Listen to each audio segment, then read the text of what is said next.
Hi, everyone. Welcome to Office Hours. If you're watching on YouTube, you can find out more about what we do at officehours.global. Our first hour is general discussion about media and virtual production. Second hour is usually something we want to spend a little bit more time on. Today, we're going to talk about working with talent and how to make sure that they are the most effective and what you can do to help that happen.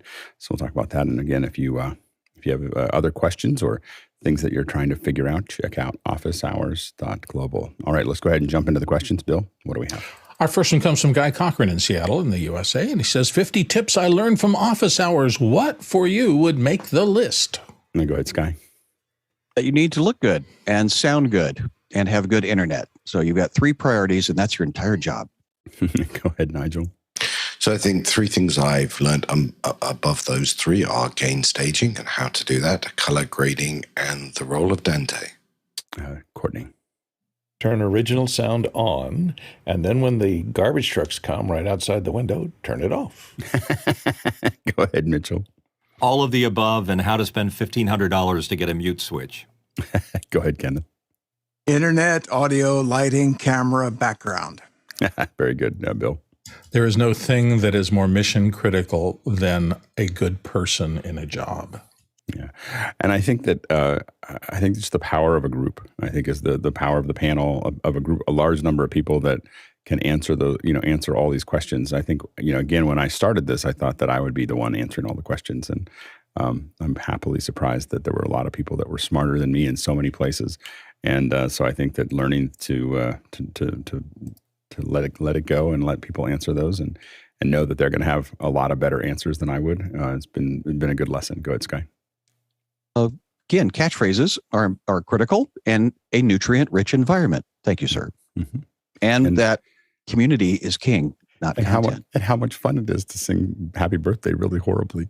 Oh, it's got to be somebody's birthday. Surely. Amen surely. to that. All right, next question. Next one comes up from Guy Cochran again. This time he says, how well did the production of Gray Matter go? Any new insights or learnings from that? Yeah, we don't know whether it was a bug or whether it was something we don't understand. The backstage, we did a lot of testing on Sunday for backstage. It did not work. It did not work at all. It got into a state where we couldn't get someone into the backstage. So we just had him join as an attendee, and there was no way to get an attendee into the backstage. So we could bring them onto the panel, but we couldn't get them to there was no button. Like when we opened it up, everywhere we looked, there was no place to put them in the backstage. So I would say that the product, even though it has been around for a while, is still pretty undeveloped. My guess is because a lot of people aren't using it because they hit it in events. And I think my overall opinion right now is we use the product the Zoom product in a very specific way, and I think that the meetings work really well. I think webinars, with the way we use it, works really well. I think that the base product could really be redesigned. There's just a lot of pieces of it that I at first I thought we had figured it out. We had cracked the code with I thought we had cracked the code with using Backstage, but it's still difficult, and I think it's an important place for Zoom to pay attention to, hopefully, because it's really people's foray into doing it. I can see. Like when we do it the way we do it, I'm like, how can people not want to do virtual events all the time? And when I open up webinar, I go, I can see why. so I think that meetings are working really well. The Zoom infrastructure works really well. I think the webinar and the events platforms are pretty need a lot of attention. I think that was my takeaway from the last couple of days of doing productions and trying to use that effectively. So we'll see how it goes. All right, next question. Vincent Alvarez in Bellingham, Washington has our next one. He says the coworker of his is giving a presentation at a conference. They want to ask the audience questions, and then they would use their phone. The audience would use their phones for input. Then the results would be seen on screen as a pie chart or graph of some sort. He's seen it done, but doesn't know the name of a product to assist. Help. Go ahead, Nigel. So yeah, I don't know how good it is, but we use Mentimeter, and we've actually used it on Zoom calls to make them slightly less boring for the people who have to sit through them. And what you said, it's Mentimeter? Yeah, Mentimeter, MENTI meter. And it puts up a QR code, and you can do questions and produce the results in different ways. It's very efficient, very effective, and it's quite cheap. Very cool. And Slido, I think, has some of those features as well. Next question. Next one comes to us from James Hutchinson in Dublin, Ireland. And he says, Blackmagic Design just released the Pocket Cinema Camera 6K G2. Thoughts? I have only read I saw your thing, and I read through the release notes. It's really interesting that they have kind of gone halfway between what the old 6K was and the 6K Pro. So if you bought the 6K Pro, you don't feel like you don't feel like, oh, they replaced my product for less money. So there's still extra. There's a brighter screen. There's a bunch of other things, but they have added, some key features of the, of being able to have the ND filters, and I think the flip out screen and 2 audio inputs. And so there's a couple of things that they've added that's kind of halfway between. I think it's actually it looks like a pretty good upgrade. Go ahead, Courtney. Yeah, it has a full-size sensor, and it takes EF lenses, which is a departure, I think. From Is it a full-size or Super 35? Sorry, G2? Super 35, I think. Yeah, which is what the 6K was before. You meant to say, not full, yeah. Yeah, it's still the same. It's still the same. I don't think they've changed the chip. I think they just added some extra features. The one thing that's interesting about the new, well, I think we'll talk about that next. Next question. And the next question comes to us from Guy Cochran. What's in the new Blackmagic Camera 7.9 update? Go ahead, John. Nothing for my 12Ks. I'm very mad. So the big thing I think that I know that popped out for me was the support for the zoom, the demand and zoom and focus controls that Blackmagic makes on the 6Ks and 4Ks. Wow, I would have invested in a lot of those recently. So I'll see if I can. I'm kind of very interested in that process. So being able to have those controls on the 6K and 4K are pretty key. And I think that was the number one thing that I saw that was interesting. Next question. Jacob Goodnight in Indianapolis, Indiana says, I've noticed the buttons on the Atem Mini flicker when on camera, and he notes he has it set to 1/60th shutter speed. Can I slow down the shutter to eliminate flicker? I can, but that's not ideal. Adjusting the button brightness doesn't help. How do I avoid this visible flicker? Go ahead, Mitchell. Don't point your camera at it, because it will sit there and flicker too. Now, I will tell you, as someone who's done a lot of production in a lot of studios, this happens everywhere. Like every time you see it, and it's because your LED isn't on; it's turning on and off very, very quickly. And the brightness of it is controlled by how fast it's all on or all off typically, and it's going on and off all the time. And so when you shoot across a big Avid board or anything, you see all of the stuff, flickering all the time. Go ahead, John. Fenwick has a great story about what they had to do at Computer Chronicles with the old Betacams when they were shooting the screens. And there was some guy in his garage that made these sync boards, so they wouldn't have the black bar go up. We in Tech TV, they had a person that was literally panning on a screen the whole time. Anytime there was no screen capture or anything else, he was literally panning along on a screen, on LED screen, or an LCD screen or whatever. So it didn't flicker. But what was funny was it's still better than anything we have. A person with a camera pointed at a screen did so great a job at just finding just the right thing and following the action. It's still better than what we do now. Go ahead, Nigel. Yes, I'm on a continual process to declutter my desk. So Bix Effect Pro, Companion, all those sorts of tools are really good for putting all of that technology away from your face so they don't glitter and glint at you. Yeah. And you can still use your PC or your Mac to control. Yeah, go ahead, Courtney. Go to 1/24th of a second, or 24 frames per second on your camera. That might help some. Go to longer shutter speed, in other words, to get the flicker down. The guy in his garage was John Mansour, and I used to work for him quite a bit and use his equipment to synchronize computers in the early days. That's great. Next question. James Hutchinson in Dublin, Ireland comes up next again. I'm using a Shure MV7, but notice I'm getting plosives and sibilance. How do I get rid of them? Go ahead, Bill. That is generally down to mic technique. Both of those things can be dealt with. Articulation and how you form the words is going to depend on whether you get some of these things, particularly plosives. I mean, you can say a P with tossing a lot of air out, or you can say the same P without tossing any air out, and that's just a matter of musculature and practice. Sibilance is a little bit harder, and it has something to do with the EQ on your mic chain, whether or not you've got a lot of top end in that area. But still, as a talent talent, you can affect that. Also, your technique on or off mic. I mean, obviously, plosives are going to be much more present if you're facing directly toward the element on your mic than if you're speaking across it off axis. Yeah, go ahead, Ken. Yeah, and some of this is just physics. And the distance to that microphone will have a great effect on both those phenomena. You're talking about one end of the spectrum and the other end of the spectrum. The P plosives are breath blast hitting that microphone, and what you see around that cartridge is not a pop filter. That's a wind screen, a wind filter. The front of that element is very close to the front of the microphone structure. So when you look directly at it, or if you address it, and the cartridge in that mic is very similar to the one in this 55, if I say peanuts here, you heard that. There's nothing to say you shouldn't put some kind of a pop filter in front of any microphone if you're going to work it close. Sibilance is sometimes a matter of distance as well.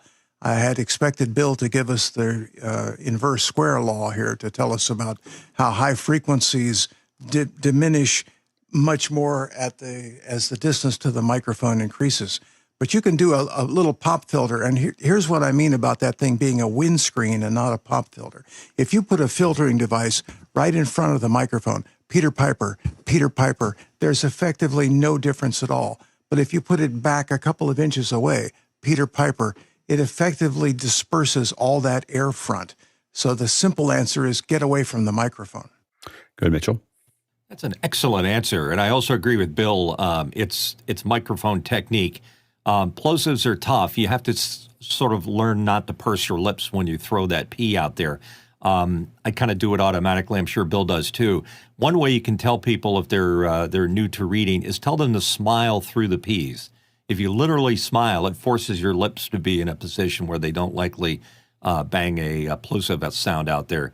The other thing is that the MV7 has a little bump around 3K. So if you already have sibilance in your voice, and mostly women have more sibilance than men, it's going to be amplified by the fact that the mic is trying to sound bright and it's picking up some of those sounds. So you have to sort of, again, you have to work the mic a little bit so you don't get those sounds. Most people just get rid of it with a device called a de-esser that's sensitive to those frequencies and does a expansion on when it senses that somebody's throwing sibilances at the microphone. Go ahead, Courtney. Yeah, if you don't have an equalizer hooked up in the line with it, you can just waste it off a little bit. In other words, move it just a little bit off axis so that you're not talking directly into it, and you won't get quite as high frequencies if you have a very sibilant voice. It'll also help with the plosives, since your breath is now going to be exploding in another direction past the microphone rather than into the microphone. Yeah, you'll notice that I always have a mic to the side. Like I never front address my mic. So it's always off to one side, and I'm always talking across it rather than into it. And that is how I've done it for the last 30 years because I couldn't figure out how to get rid of all those plosives. And I found I can learn a lot of things, but I can just put the mic to the side. It sounds close enough. Next question.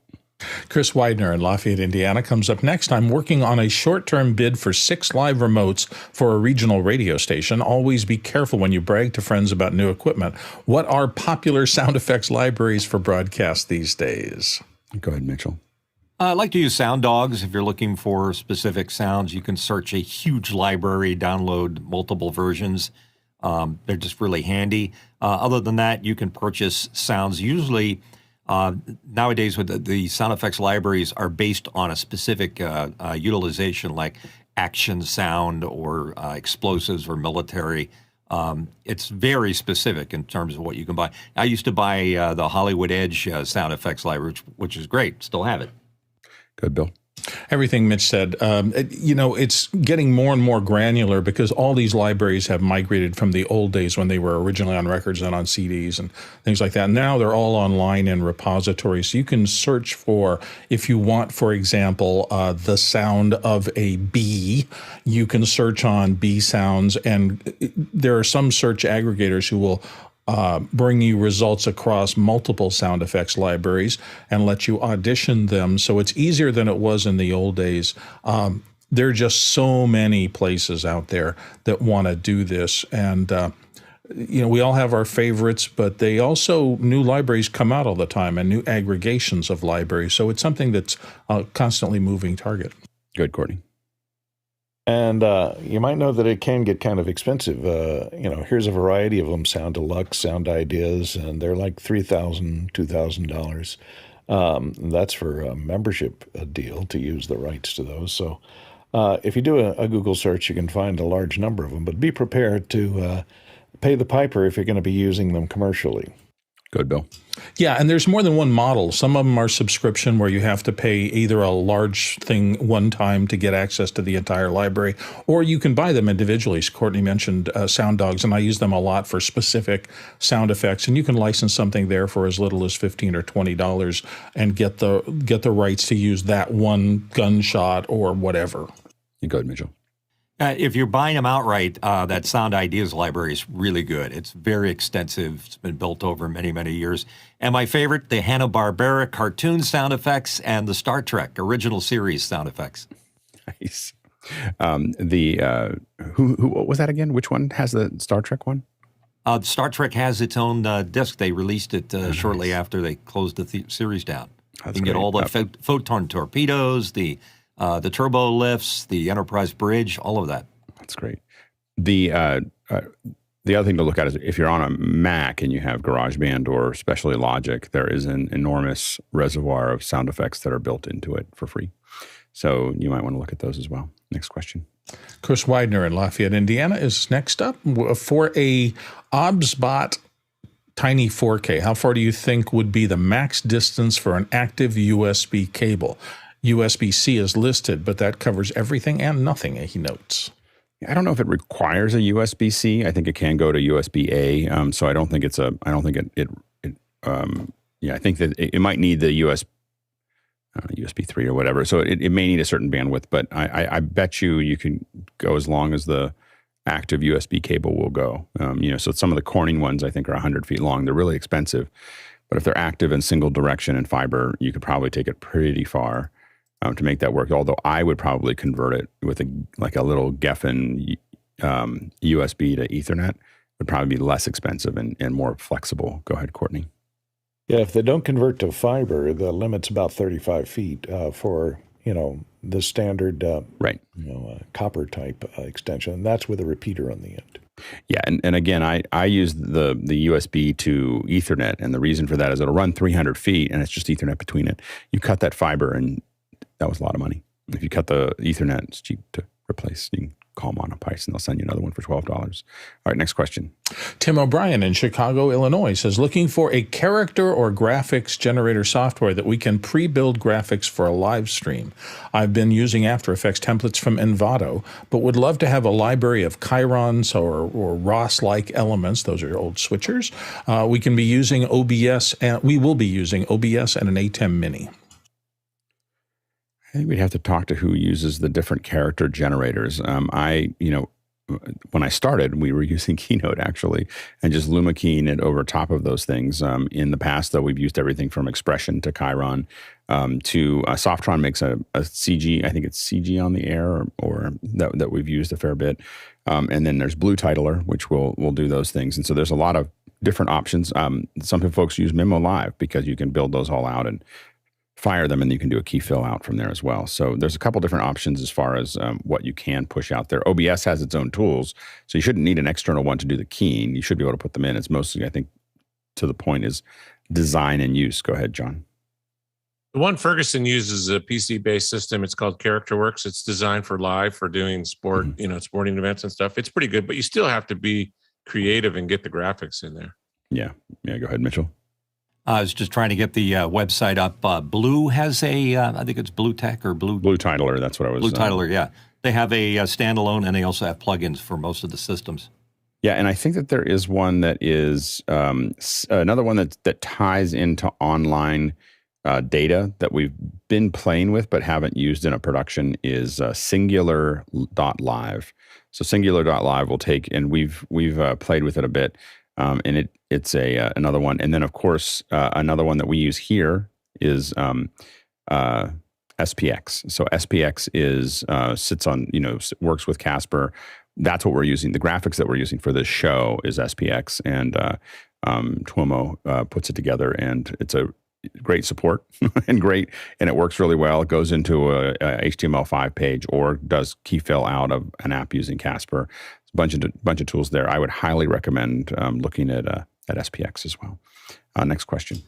Tim O'Brien in Chicago. Oh, I'm sorry, Chris Taylor in Carlsbad, California. Alex, I enjoyed Gray Matters. I opened Mukana, but I was unable to ask questions or see them. Only chat seemed functional. Was that intentional? We saw that for a handful of people, and we couldn't figure out why. So we had people asking questions and other people not. We were getting pings about that. So we're going to open it up again today. We have another recording tomorrow, and we will see. We'll do some testing maybe this afternoon. You might see a post in Discord about it. Because we're not sure why that occurred. Some people were able to ask questions and some people were not. And we don't know why. Next question. Next one comes from Dave Burke in Alexandria, Virginia. Shockingly, I think that's tongue-in-cheek, my 2020 vintage PVC frame for hanging a green screen is really sagging. What's a step-up material from PVC for hanging stuff? For instance, that lattice arch thing that John Pretto has over his desk looks really handy. What did that cost? Courtney. Well, you can graduate from PVC to EMT, which is electronic metal tube. It's used for conduit and only costs about, as you can see there, about $7 for a 10-foot piece. You can get it at any Home Depot or hardware store, and they make right-angle fittings and cut it to length and put some right angles on it. You make your own steel frame. Yeah, go ahead, John. This is the good thing about office hours. When I was building my studio over here, both Jason Bache and Bill, taught me about auto poles because I have no room behind my desk. And so I have two auto poles on each side of my desk and then a piece of truss between it. And then off of the truss, I'm able to hang all kinds of stuff. Yeah, and to extend from the EMT, we had the founder of MakerPipe on, and MakerPipe builds little fittings that allow you to build stuff that's more complex. And so I would definitely research MakerPipe as well as EMT. As far as a small step up, the EMT is relatively inexpensive, light, easy to carry, and so on and so forth. And a lot of times you can buy it anywhere. So you can go somewhere, and if you have the fittings that you need, then or even buy them there. You can buy them. When we did green screen for Pixel Core, we would do it all over the world, and I would just carry the green screen. I just knew where the hardware store was, so I would just go and buy what I needed when I got there, as opposed to trying to carry a frame with me, on a plane. It's difficult. Go ahead, Bill.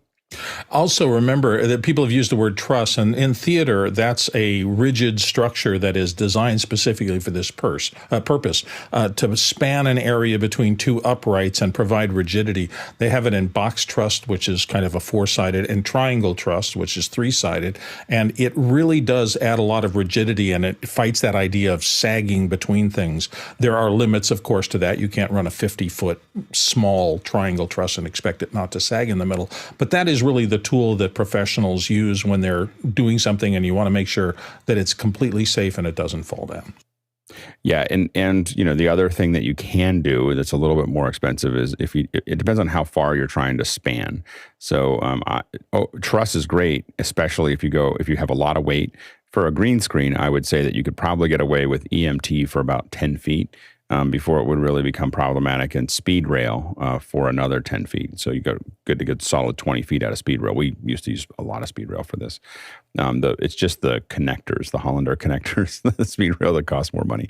But the rest of that's pretty inexpensive, and they're a lot more rigid than PVC.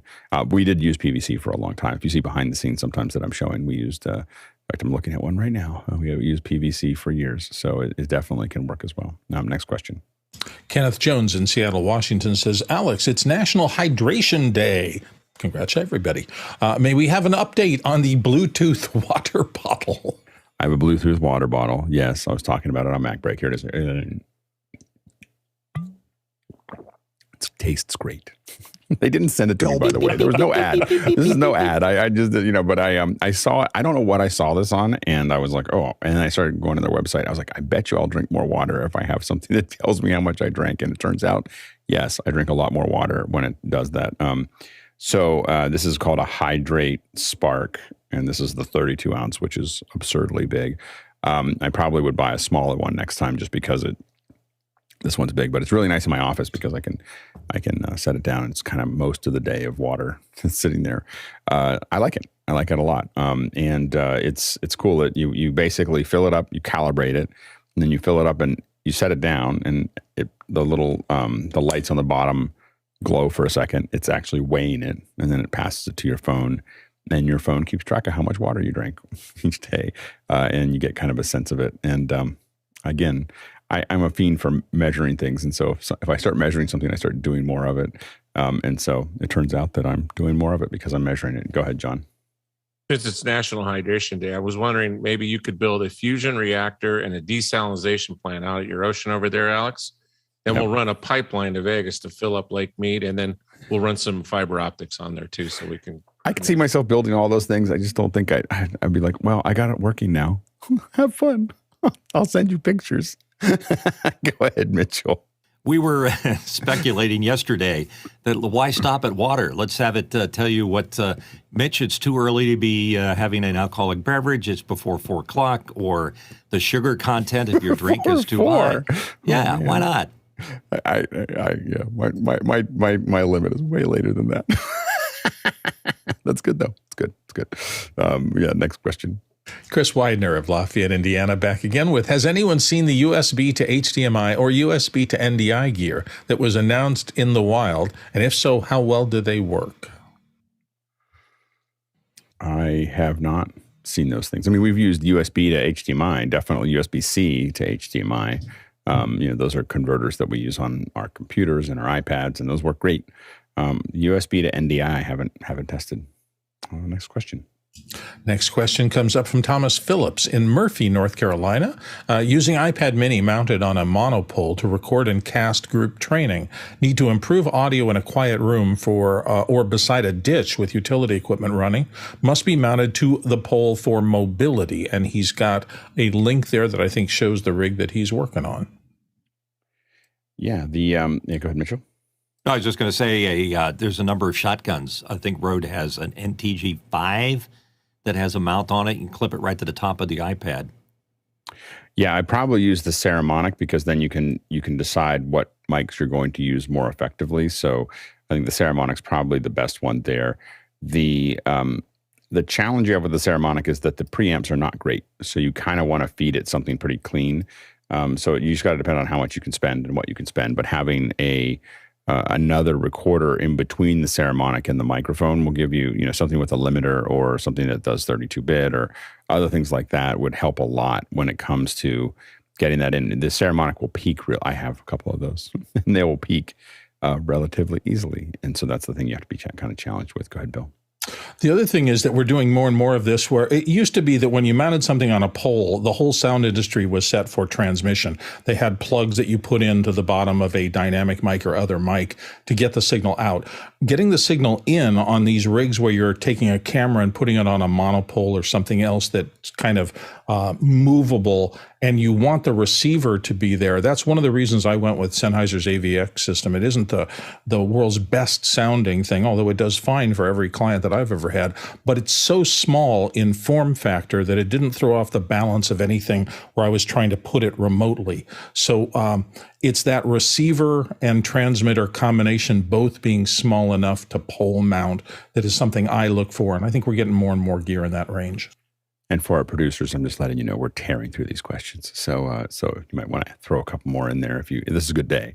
We're on a roll. Anyway, next question.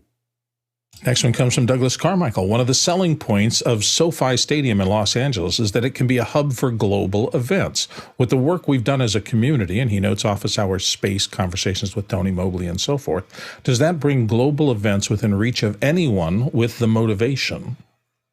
Yeah, I think so. I mean, a lot of times what these venues are trying to do nowadays is stay relevant. So they want to be able to say, yeah, you could come to our location, but you could also broadcast it out. And I think YouTube even has a theater there that is that's pretty well set up for streaming.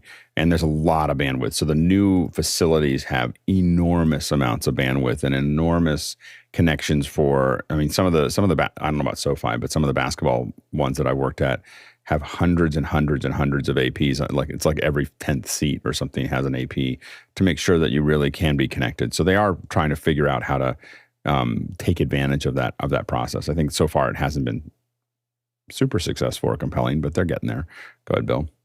I think the game has switched in this respect. It used to be that the problem was broadcasting to the world. And as we can see from office hours and from the fact that these phone manufacturers have put, direct to Zoom, there's all sorts of pathways to do that. The idea of getting a signal out to the entire globe simultaneously is pretty simple now. What is still incredibly difficult, and Alex has talked about this a good little bit, is identifying and aggregating an audience such that you can let them know that you're doing this. And so the fact that there are a lot of buildings that can put out a signal, well, here in my spare bedroom in my house in San Diego, I can put out a signal. Nobody's going to find it unless I crack the code on the other end of that to give people a reason to come to this location to watch my content. And that's the challenge. And the other thing is just running content that's worth watching. I think that a lot of people, anybody can broadcast it out. It's anybody can. It's pretty cheap to go buy a guitar. But I listen to my daughter get better at it every day, and it takes work. Good coordinating. Yeah, the bribes must have worked because SoFi Stadium now has announced that they will be hosting some of the games of the 2026 World Cup soccer competition. So that doesn't happen too often. I think what's been in the Rose Bowl was about 10 or 15 years ago, but. Well, it's a better facility than the Rose Bowl. If you've walked through both of them, the SoFi one it's pretty shiny. Next question. Next question comes to us from our friend Douglas Carmichael. Coldplay recently performed in mixed reality with the Korean group BTS on NBC's The Voice via Unreal Engine. And he's got a link there to the performance. How does one learn how to design and operate XR events? Really do it. You just have to, look for opportunities to play with it. First of all, is to get good at Unreal. Next thing to do, you can do a lot of the things that you could you could do a lot of this with just green screen, literally green screen at your house. If you look at Nick shows some stuff off with him in Unreal, and his green screen is not, the top of the line green screen. It's something he just hung back there, and he makes a pretty good job of it. So I would say doing is the most important part because there isn't a lot of organized training in this right now. Next question. Next one comes to us from Douglas Carmichael again. Would you recommend any specific training materials on mixing music in Atmos or other immersive formats, and where should he start? So a couple things. One is that I would look at a lot of Dolby's support materials. They have a ton of videos in the Dolby, I think they call it Dolby University, and they have tons of videos that are actually pretty effective. There's also free Atmos training inside of Resolve, so in Fairlight. So there's Fairlight training. You have to look at the schedule that Blackmagic has on their website. Their university is like hidden in the website, so you have to kind of dig through it. There's a little bit of a going up the mountain and across the bridge to find them. But there are some great trainings, and they do like 4-day trainings on Fairlight. And one of those days, I believe, is all on Atmos and how to take advantage of it. And then also L-Acoustics has their own training for their software. But there is some theoretical knowledge in there about surround that's there. And if we have enough people that were playing with it, we would probably do more of it. I'm just not sure if we have critical mass to do a lot of Atmos or surround training, but it's something that we definitely want to talk about more. Next question. Next one comes from Kenny Hampton in Greenville, Illinois. He says, looking for hardware to convert cassette tapes to digital files in high speed but retain quality. I found the GEM digitiser a couple of years ago, which transfers both sides simultaneously. Is current hardware available to accomplish this task? Good, Nigel. I found 6 cassettes a few weeks ago, of a show I used to love. And I used the slowest possible device I've ever met, which was a USB cassette recorder. It was $35. And you know what? The sound was just great. I don't know of any higher speeder that's going to get you any better quality. Yeah, go ahead, Chris. I would recommend you hire multiple teenagers, and then you can do them concurrently and quicker. So, for example, 4 teenagers would give you 4x record copying. Exactly. Go ahead, Mitchell. I don't know if I can follow that one. My Nakamichi is still alive, and I guess if I was patient, I could do it one at a time. But a two-sided simultaneous is a bit of a mess because cassettes are quarter-inch or quarter-track, basically. So the audio would be going one direction on one side, and then on the other side of the tape at the bottom, it's going the other direction. So, I think you're just trying to get the kids. Now, when you said Nakamichi, I couldn't help but think, now there's a name that I have not heard for a very long time. It's very true. Yeah, it's very true, I had so much Nakamichi stuff. Anyway, go ahead, Bill. 40 years. You're going to spend some time explaining to these said teenagers what cassettes were and why it's important. But so cassette was a format. Yes, it used very small, I think 8 inch, and it had 4 tracks on it. Yeah. And high speed kind of goes against it. I think those ran at like 1.78 or something like that inches per second. It's so I just do it in real time. If you want quality, high speed of 4 tracks is going to be hard, and it's going to be hard to find hardware that will read all 4 tracks simultaneously. Don't go high speed. Hire kids. Hire your kids. You can hire your kids for a lot less than minimum wage. So anyway, next question. Larry Engelhardt in Chicago, Illinois, running an event on 2 floors where the event on floor 1 needs to be viewed on a screen on floor 2. Both can be on the same house network. What is the best way to link them? And again, for our producers, we're going to start early on talent if you don't put more questions in. It's up to you. We can. I don't know if we can stretch the talent to over an hour, but we'll find out real quick. Go ahead, John. This sounds like a perfect use case for the ATM streaming bit from Blackmagic. Have you tested latency on it, Alex? I have not. I haven't gotten the bridge. It just didn't. It didn't serve. It's got too much latency for me to. I mean, I just saw what people are doing with it. And they're like, "Hey, we can use a bridge," and it looked like 1 to 2 seconds, and I was like, "Oh, that's not. It's not a usable number for me." Go ahead, Chris. I'm stuck on the audio first. Do you have to go 2 ways? If you don't have to go 2 ways, it seems like super simple. Just viewed. Yeah. I don't know. Go ahead, Mitchell. If there's too much latency, then the people in the other floor that's slower are going to hear the crowd above them applauding just before they get to applaud. So it'd be kind of weird. Yeah. So that's usually the thing you think about the most with latency is how far away the rooms are from each other, and can you hear between them? Because if you can hear between them, we always use fiber. So we just use fiber to make sure that we get it up there with the minimal latency possible. It might even be SDI out a window and back up the other side or something like that. You can get, there's lots of, you just got to figure out how you're going to run a cable between the two.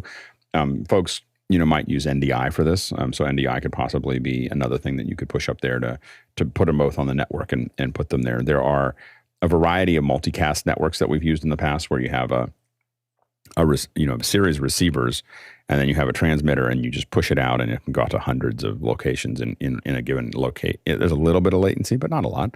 And like less than a second. It's like a half second of latency there. But to Mitch's point, you don't want to do it in the room right next to you. But if you can't hear between the rooms, you have a lot of options because the people in the room aren't going to notice. And so we've done lots of things like multicast. So multicast is basically you literally put it out to a computer, and then you have a bunch of computers that are just there to receive it.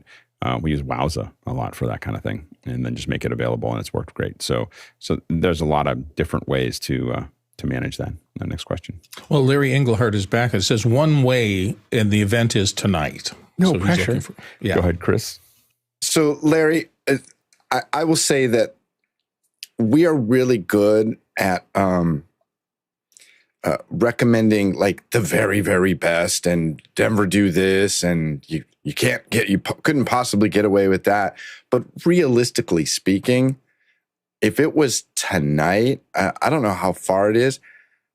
I would either A, run some cables up a stairwell, or B, and Alex, I'm going to ask that you mute your speakers or pull your earbuds just for a moment here.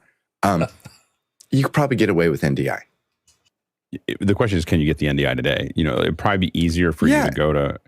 NDI is a networking thing. If you haven't used NDI before, I would not make today the first day you use it. Well, I asked you to pull your earbuds. Yeah, I didn't. No, I didn't accept that request. If it was me and it was tonight, I would go to VER and I would fill out the little rental form for insurance, and I would rent an SDI. I would just take an SDI and I'd run it.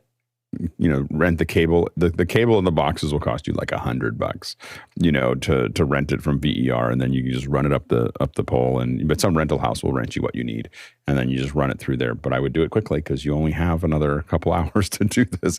In a couple hours, that's the safest way to get from one place to the other. Go ahead, Courtney. And good luck, Larry. Yeah, I did the same thing. SDI, and then just pick up some cheap SDI to HDMI converters and go through a little SDI distribution app, and you can power several monitors off of that one cable that goes upstairs. And some cheap SDI to HDMI converters are about $30 a piece. Yeah, but I wouldn't even buy it. I would just rent. If I was doing it tonight, I would just rent more expensive ones than I could afford to buy, and then just have them work. Go ahead, Mitchell. Couldn't you hire 14 kids to run the lines while you're having lunch, something like that? I think we've gone too far on that one. All right, next question. Olivia Richard in Saigon, Vietnam says, when you tune your Blackmagic camera with the color correction of the Atem, do the modifications happen on the camera or on the Atem? Well, the Atem talks to the camera, but it happens in the camera. So it's how it's handling. It's going from that raw. It's not doing it's not doing gain functions or something in the switcher. You know that because when you just put a computer into it, you can't shade it. If you could shade something that was coming in from a computer output, it would mean that it was happening there. But it's actually doing a conversion from the data coming off of the chip. Go ahead, Courtney. Yeah, on my wish list to add to the Atem line is a proc amp, the ability to color, adjust color on the Atem itself. Oh my goodness! Yes, please. It would be huge. It would be huge. Go ahead, Chris. Somebody much smarter than me will remember the author, but there was a sci-fi author that the first time he got to see a computer and they turned it on and all the noises happened, he got disappointed by it. I was really shocked the first time I grabbed some of the controls on the Atem software on my Mac attached to the switcher. And all of a sudden I heard stuff going on in the camera. I was like, whoa. Yeah, it's actually talking to the camera. It's actually, yeah. I don't, what is it? I guess it's the iris turning or something. Well, you can hear the iris, but it is changing what it's getting from the camera, out of the HDMI. So it is now the other thing about that is that, the camera, though, if you take the camera and you connect it, do something else to it, and you hook it back up, a lot of times the switcher says, "I know you were told to do something, but this is what I want." So it'll reset the camera to what it wants, as opposed to it. And if you restart the Atem and you haven't saved the state, if you're not in the same save state, as soon as you touch the camera, you'll notice suddenly it goes dark, and then it comes back up again because it goes, "Oh, you want to listen to the switcher instead of what I already had here." So next question. Bobby Rafferty in Central Florida has this one for us. Did anyone see the live streaming broadcast to Disney Plus of Harmonious? It was quite a big production with live musicians, fireworks, and so forth. I think you might have stumped us. I have not seen it. Evidently, it had a lot of fireworks. Go ahead, Sky. I worked with people that worked in the theme park industry in Southern California. The fascinating thing about the Disneyland anyway is they don't use to get the shell into the air. They don't use explosions. They use pneumatics. And so they shove that. And that way they always get a consistent height and or if they need to adjust it for the wind, et cetera. So that's one little fascinating thing about the fireworks. I bet you they save a lot of money too. Good. Oh, I'm sure. I didn't see the live premiere. I did see a YouTube when they were testing it out. Somebody actually taped the whole show.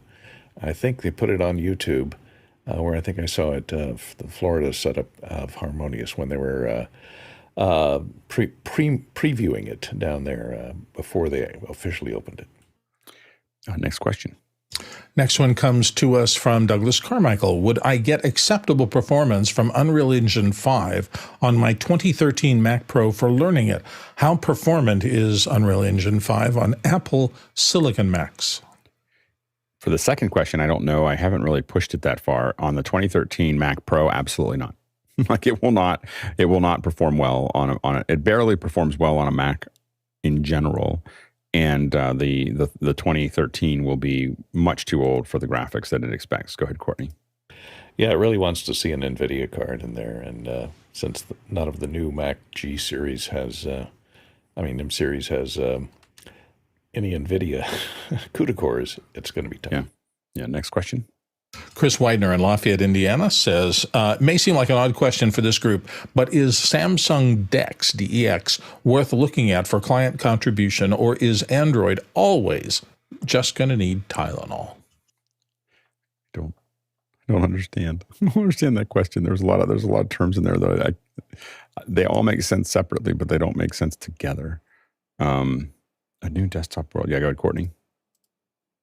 I think DeX is their connection to phones that kind of turn it into a kind of like a PC terminal that you hook it up to a monitor and keyboard. So, it's an underpowered, you're always going to have an underpowered ARM processor in there. So you'd be better off with, a stick PC or a B-Link by Courtney, just as a little client that can give you full function of a real operating system. Yeah. Next question. JB in Wisconsin says, speaking of media on old formats, any recommendations for getting video off of mini DV tapes? I don't have the Sony Handycam anymore. So I would say you need to either rent the same thing that shot it. DV was never the same, and you'll have all kinds of problems if you don't have the device that recorded it. For mini DV, you may have all kinds of issues that pop up. And so you either need to rent that, or you need to take it to a service that will have like every one of those little recorders and have them do it. Go ahead, Bill. Yeah, I would suggest using professionals if you possibly can, because these are tape formats, and even the DV has a helical scan in there, and heads can get clogged and things like that, and it can be difficult to do these transfers. All that said, Sony for a while made a format called Digital 8, and one of its joys was that it played back all the various DV formats. So if you can find an old camcorder that's still in very good condition that is in the Digital 8 format and take a FireWire digital connection out of that unit, you can often roll off mini DV and some of its variants pretty well. But, as Alex has said before, and I heartily concur, try to get everything set up as much as you can and run it once, because every time those old tape-based formats are running, you've got the potential for aged oxide flaking off of them and loss of signal. Yeah, if it's something that matters, don't even try once, because you'll play it out, it won't work, and then it's gone. So for older tapes that have not been kept in a cool environment, the chances of them falling apart are pretty high, and so you just have to be super careful of what you do with it. Go ahead, Courtney. Yeah, there's a service, I would send it out, called Legacy Box that specifically does this stuff. You pack up all your little slides and videotapes and films and Super 8 films, everything, and send it to them, and they transfer it all to digital format and send it back to you. So you can just look up Legacy Box, and they have a package deal. That's great. Next question. Next question comes to us from Chris Widener again in Lafayette, Indiana. He starts with a URL for zerotier.com and says, several in the community have been testing this for linking virtual machines. What have all of you used for this? I have not used Zerotier. I mean, a lot of us are using a variety of screen parsec, Teradici, for screen sharing. As far as linking for virtual machines, I think you might have stumped us. I don't know. Maybe there's people doing it here, but not in this, not here. Next question. Next question comes to us from Brett Dykus in New York, and Brett says, can you further discuss methods of spanning between auto poles to make a temporary grid? Go ahead, Mitchell. I have a Varipole up on the ceiling behind me, and instead of going vertical, I have it between the two wall areas. What's the noise there? It was crazy. Bill didn't mute.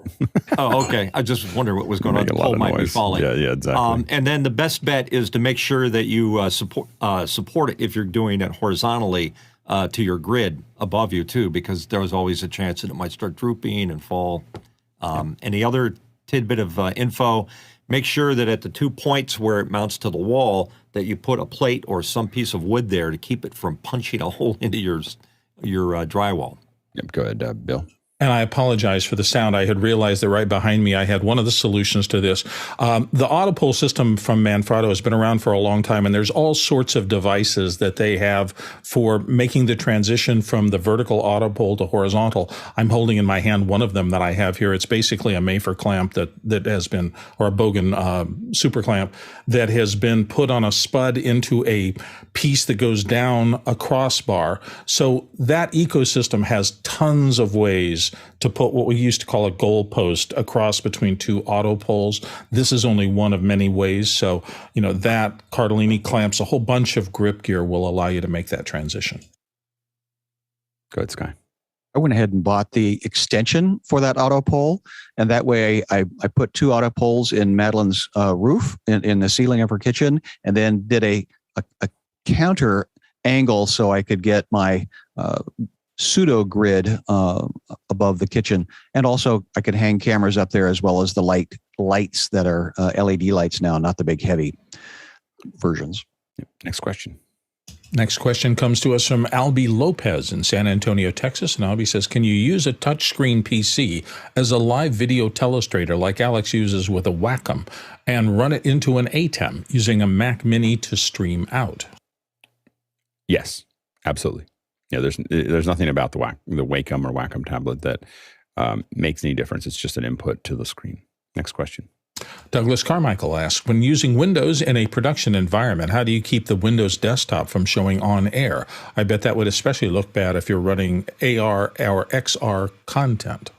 I don't know if I have a strong answer for that. I'm waiting for Courtney to answer the question. There we go. Courtney. Well, I just wrote my own video player. There you go. That never shows the desktop. Exactly. The desktop. There's an answer for you. Write your own. But most video players have a full screen mode where it takes over the entire screen. You don't see any of the Windows interface at all. That's more difficult to do. At least it used to be on a Mac. Now you can do it easily. But that's what I did. And VLC, has full screen mode. You can put it into that, or look for if your video player has a kiosk mode. If it says kiosk mode, that usually means it displaces the desktop and goes full screen with no interface controls visible on it. Next question.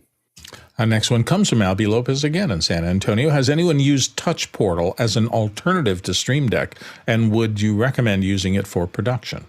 Go ahead, Mitchell. I'm sorry, I have not. I'm a real particular guy to having that tactile button in front of me. Without the tactile button that a Stream Deck has, I don't feel like I'm pushing anything. I will say it looks pretty cool. Like it's. I hadn't seen it. I didn't know it existed, so it's a new one for us. And looking through it, and I definitely am gonna look at it some more.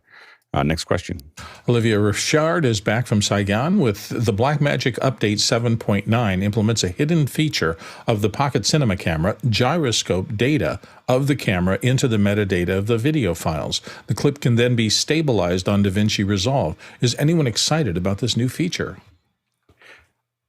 I think it'd be really interesting to see how it works. I mean, how well it works. Gyroscope data is usually not accurate enough to be the only solution for stabilization. So my guess is that if Resolve's using, probably the reason they didn't expose it immediately is Resolve probably has to do 2 passes. So the gyroscopic data would handle 90% of the solution, and then only use pixel data to do the rest of it. And that's my guess, is because gyroscopic data oftentimes, because here's the problem is just the round off error.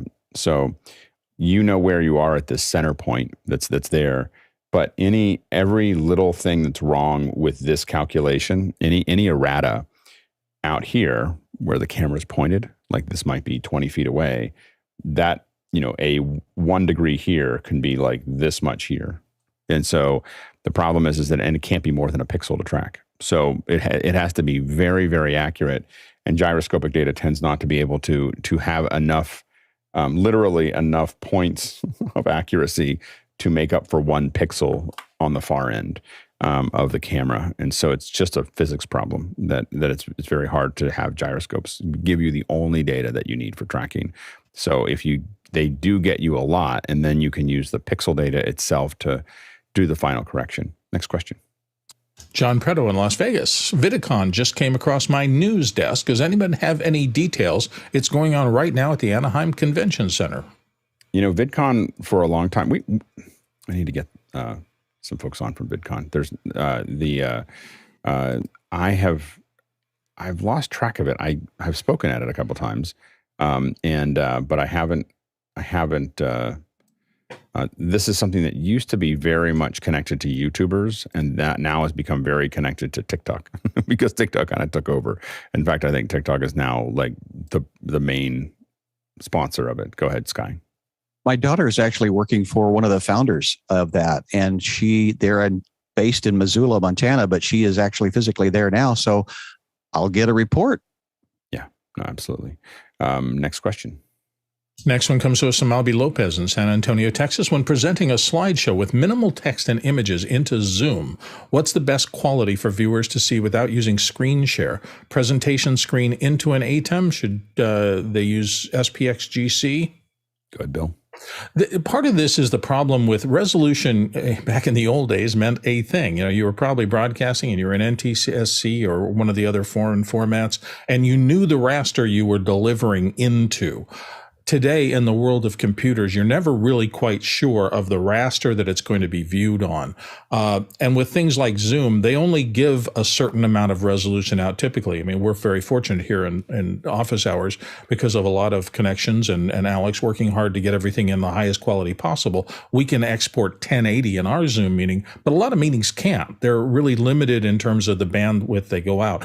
The only strategy that I find is to try to go back to what I remembered from my early days of doing photos for the newspaper, which is a really gross margin or gross raster. But I try to keep everything as pristine and as high quality as possible before that, because it might not be the newspaper, it might be a magazine.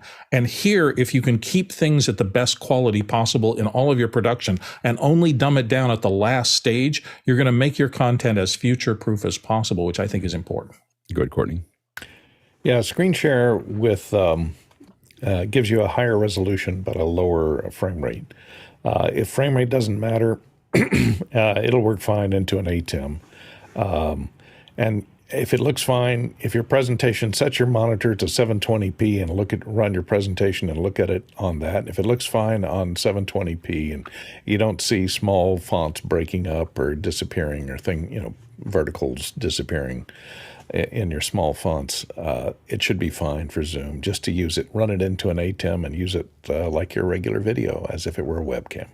Yeah, your first thing to do is you want to request from Zoom. Zoom, we have found, will generally update. If you have a pro account, it will generally update to 720.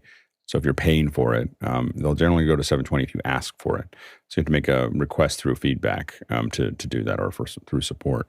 1080 takes a lot of work. The other thing to look at is we still design where everything has to be squeezed down to 640 by 360, so 360p, and still has to be readable, or we won't do it. And that has less to do with the resolution and more to do with phones. People are looking at phones, and the visual nature of the phone tends to be, if you can't read it at 640 by 360, even though the phone may be higher resolution, the person watching generally can't read it easily. So you need to be 640 by 360, and that gets you back to not using a lot of text. Next question. Next question comes to us from Douglas Carmichael. Would Unity be a better optimized engine for VR and XR development on the Mac? I don't know. With both Unity and Unreal, almost all of our work has been on PCs. Just the Mac has not been a great solution for that, and I don't know when that will change. Next question.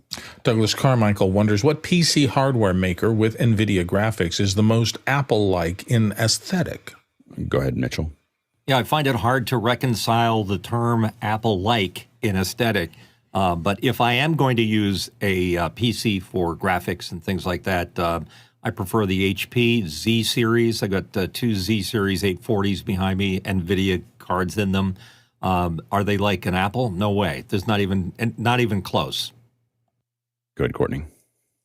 Well, you could get you a good PC and then get some putty and seal up all the ports on it. So it'll be just Is that what the kids call a sick burn?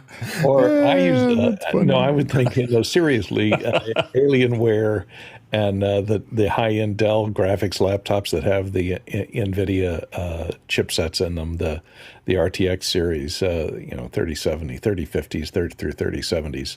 Are a good fit for that, and it'll give you the graphics hardware you need for a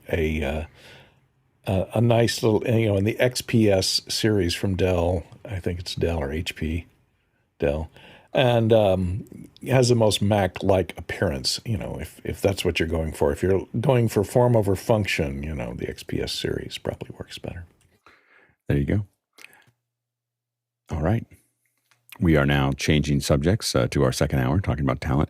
Now, we can talk a little bit about it if we need to, but we've talked about, working with corporate clients and so on and so forth. So but we'll still probably touch on that a little bit.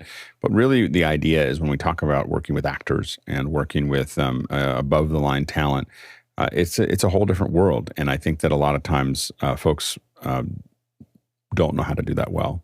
And so, and it's really important getting beyond, for everyone, getting people a little uncomfortable can affect their performance all the way through an event, and so it can create a chain reaction that really has an adverse impact on your overall event if you don't get it right. So it is important to think about, for us, is to really think about how are we going to make sure that the environment, that everything is ready for a talent, and that might be a corporate talent, but also an acting, a more entertainment talent, how to make sure that a lot of people think of a lot of requirements and so on and so forth given by the talent as being prima donnas, but really what it's there to do most of the time, some of it is prima donnas, but some of it is, a lot of it is how are they able to get into the state that they need to be in to perform at their highest level, and that's the thing that you want to think about all the time when you're doing it, because a lot of times your whole show is based around people in front of the screen. We're doing the stuff behind the screen, behind the camera, but what's in front of the camera is pretty important. And when we don't give them the resources that they need, we really put our whole event at a disadvantage. While we're waiting for anybody else to raise their hand before we jump to the questions, I'll say a couple things about it. One of the things is that it is one of the tenets is certainty. Providing talent with certainty, and that starts from the time you ping them, like from the time you contract them, from the time you work with them, them feeling like this is solid ground, that you're a solid business, that this is a solid process, that you're in control, that all these things are working, becomes very important because they'll take a side view of it, or they won't push as hard if they don't feel like you're in control. So certainty is an important piece of it. Then the other thing is just really finding out from them what their environment, what they want.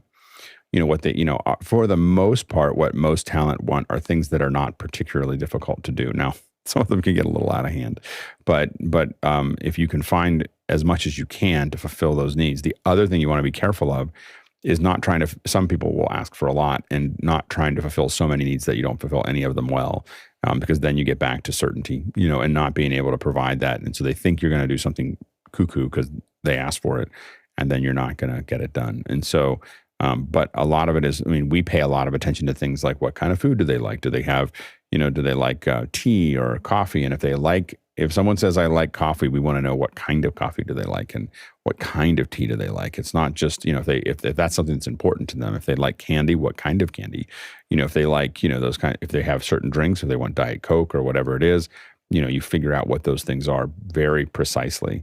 And then the final thing I'll say before we start jumping and having some of the other folks contribute is really managing the environment so that it feels both clean and comfortable. This is everything from the time they get off of a plane to getting in the car to, showing up at the venue. It's not like just putting them in just a little room is not, people do it, but I don't recommend it. Having talent feel like they're being taken care of and pampered a little bit, man, it's just the cheapest way. Like a good green room is like the cheapest way to get a good performance out of talent, is to just make sure that they just feel like they're taken care of and they feel like they're in a good mood. One thing that we've learned to do is make sure that there's a couch or a even a cot in the talent room, hidden somewhere, so they can lay down a little bit and stretch out and take a nap. So those are the kind of things that we think about a lot. Go ahead, Courtney. Sorry, didn't know I was first up here. There are a couple of things if you're working with on a dramatic piece, with actors, remember, reciting lines and doing a dramatic scene. A couple of key things to remember is stay out of their eye line, because a lot of actors are extremely disturbed. If anything moves in their peripheral vision, it takes them out of the scene and they get lost and they will yell at you. So stay out of their eye line. Don't look at them. Don't stare at them. That also makes them unnerving. And you have to respect actors. Their actors are crazy. A lot of people have said it. And being one, having a Screen Actors Guild card, I can verify that.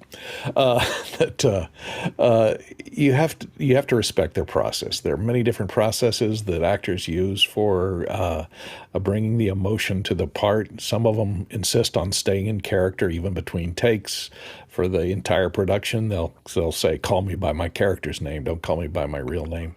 And you have to be careful about that, because if you go up to an actor at the craft service table and just want to do a little small talk and say, "How about those Mets game? Did you see it last night?"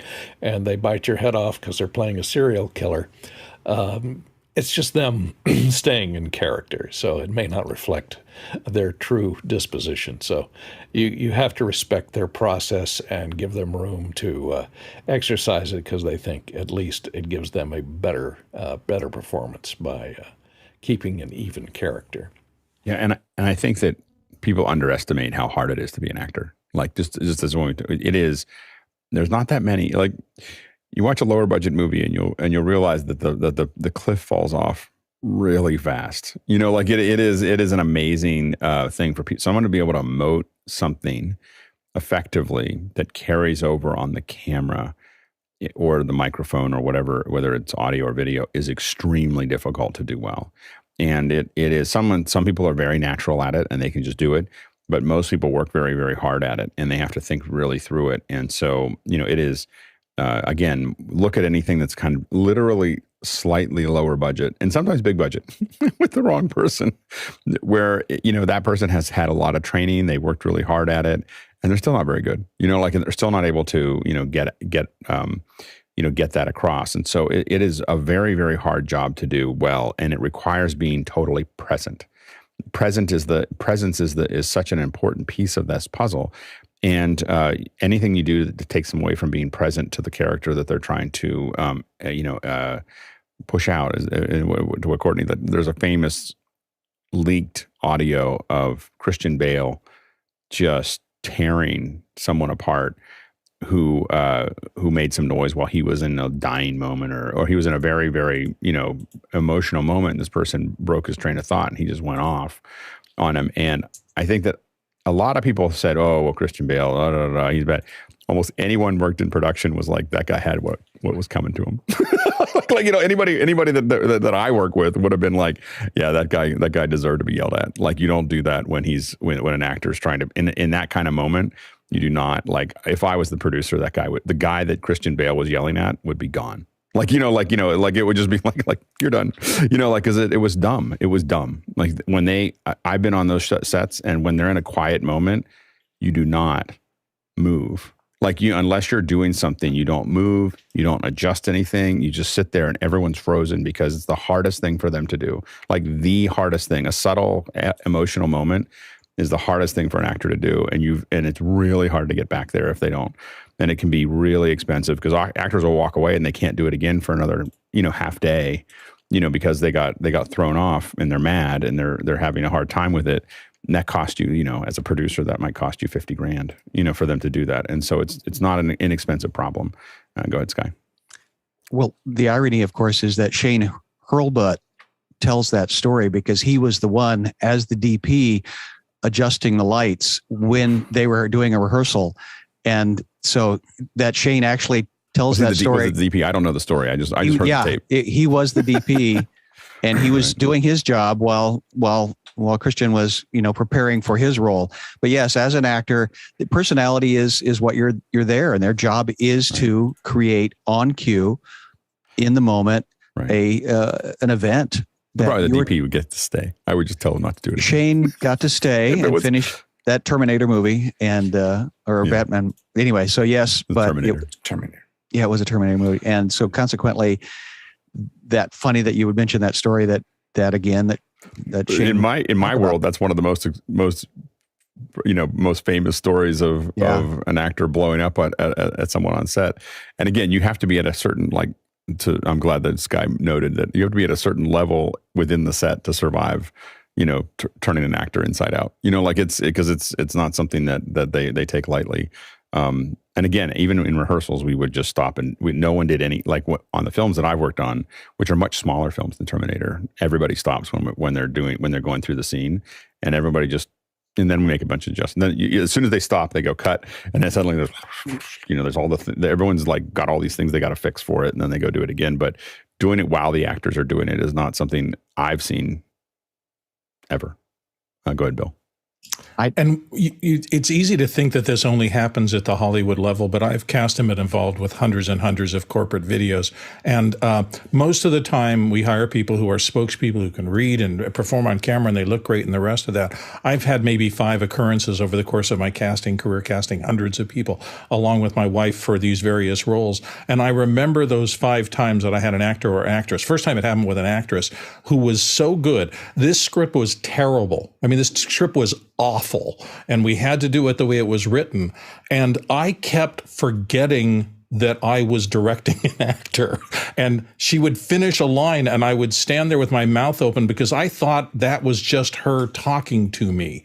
She had managed to fold into this character so deeply that I completely believed that she wasn't the actress. She was this character, this teeny bopper talking about how she uses her phone, and it was crazy. So this is not insignificant, and these soft skills that Alex is talking about are so incredibly important when you've got somebody who can bring you a performance like that and just make everything easier by being that role, staying out of their heads, staying out of this. And by the way, The Offer, which is on Paramount right now, has a scene at the table the day before they started shooting The Godfather that is a masterclass in how actors live these characters. And if you have a chance to watch that someday, whenever, it's just brilliant, because even Coppola is looking at these people, and in 1 minute they change from being a ragtag group of people meeting for this movie into being their characters. And you can almost physically see this transformation take place. It's stunning. There you go, Chris. Back to the Shane thing real quick. He was the DP. I'm friends with his wife, and I've worked with Shane. I've worked on set with Shane. He's an insanely passionate person, and it didn't surprise me at all when I heard that it was him. And you can hear because he gives 1,000. I hate saying anything more than 100%, but he really does give more than 100% when he's on set. Yeah. He runs faster, he works harder, he lifts more, he does more than anybody else on his crew that works below him. And I talked to Lydia, his wife, about it, and I think I can share this. I said to her, I go, hey, because I met them after the thing, and I said, so can I ask you a question? She goes, yeah, sure. And I said, the Terminator thing. She kind of rolled her eyes. And I said, how was that really bad for business? And she goes, good question. She said, in Hollywood, not at all. It's their corporate work and their commercial work that they do that people are like, oh, you're that guy. But she said that in the Hollywood community, everybody's like, yeah, it happens. I mean, everybody gets yelled at. I mean, everyone. There was a person that worked on some of the other Terminator movies, and you could hear him yelling through the wall. Yeah, every day. Person person I wouldn't hire again is anybody on the audio team. That should never have leaked, ever. Yeah. That person, I'd like to know the story behind that. You just don't know where it happened, though. It could have been an editorial. It could have been the record. It could have been, there's a lot of places that can leak out. But that's the kind of stuff that. The other part of that story that doesn't get told very often is a week after it leaked, there was some LA shock jock morning show people, they were laughing about it, going on and on about it. And Christian Bale actually called into the radio station. Oh, really? And he tells his side of the story. And his side of the story is, number one, I lost my cool. Number two, because he says in it, you'll never work in this town again, the typical line. And he goes, I didn't have the power to fire Shane. Shane's a great guy. I love Shane. I'll work with Shane again. It was just a heated moment. Shouldn't have leaked, but, you know, Christian Bale's side of the story is more interesting than the story itself, I think. And I think he did a good job of wrapping that back up again. You know, it can, those kind of things can get a great movie. Ugly. It is a good movie. Yeah. The main thing though is that what it kind of illustrates is getting too much in a tunnel about what you're doing when you're not paying attention to the talent. So a lot of times we can get into, so the bigger thing for all of us to learn from that one little example is that we have things that we have to do and we stop thinking about the talent. We start thinking about, and a lot of times on my set, I'll see the talent working on something and someone wants to run out and do something. I just grab onto their arm. Like, we're just going to wait. Like, you know, like we're going to wait there for a moment, you know, like we're not going to not do anything, because we just, and because I used to be, you know, or I am occasionally talent for these things. And in my earlier days, that's all I did was talent. And so it was, so I'm very sensitive to the talent feeling uncomfortable because, you know, I just know how hard it is for me to get back into what I'm working on if someone does it. The other thing that gets into that is, and I think we'll probably talk about this later, but when something's wrong, I make qualitative decisions very quickly about what are the chances of me fixing this well, and what's going to distract the talent from what they're doing, you know, because I don't want to distract them in a way that they can't get back in if I can fix it in post. This is when they say fix it in post, but sometimes I will, because I'll go, oh, there's a little thing in the thing, and now someone wants to go out and fix that because they don't want to do post on it. But I know that might screw up my scene, you know, and you also have to be conscious of there's how many people are on set. I used to work on when I produced stuff for a long time, when I was doing less live and more other things, I calculated all of the time everybody's hourly, the rent, everything it took to be at that day. And on the lower corner, I had how many dollars per minute this show was costing, you know, and some of them were as little as, you know, $3 or $4 a minute that were running, you know, and other ones were in the, you know, tens, you know, sometimes hundreds of dollars a minute to run. And so the thing is, I was very clear of how much that was because it let me make decisions like, oh, we can't find something, just go buy it. It's cheaper for you to go out and buy it than me to try to figure out how to fix this. And so because I knew how much time went, but when you have an actor that suddenly stops and gets knocked out, I used to know exactly how much that cost me. Like if that actor takes 15 more minutes to figure it out, that cost me, you know, that whatever just happened there cost me $600, you know, like, so it's, you know, and so as a producer, you pay a lot of attention to those kinds of things. Go ahead, Sky. Well, and the hardest part is as the producer, you can't tell the actor that. That will make it even worse. No, you don't tell the actor that, but you tell you tell the entire crew around it, exactly. Like however that environment didn't work. Well, let's not make do that this again. ship move forward, and that's where I just wanted to share a couple of quick points that in the last few years I've had the great pleasure of working with Graham Kerr, who has over 1,800 live on-camera events. But in doing a documentary about him, it took us about 3 weeks to get him to not be the persona, to not be the on-camera talent.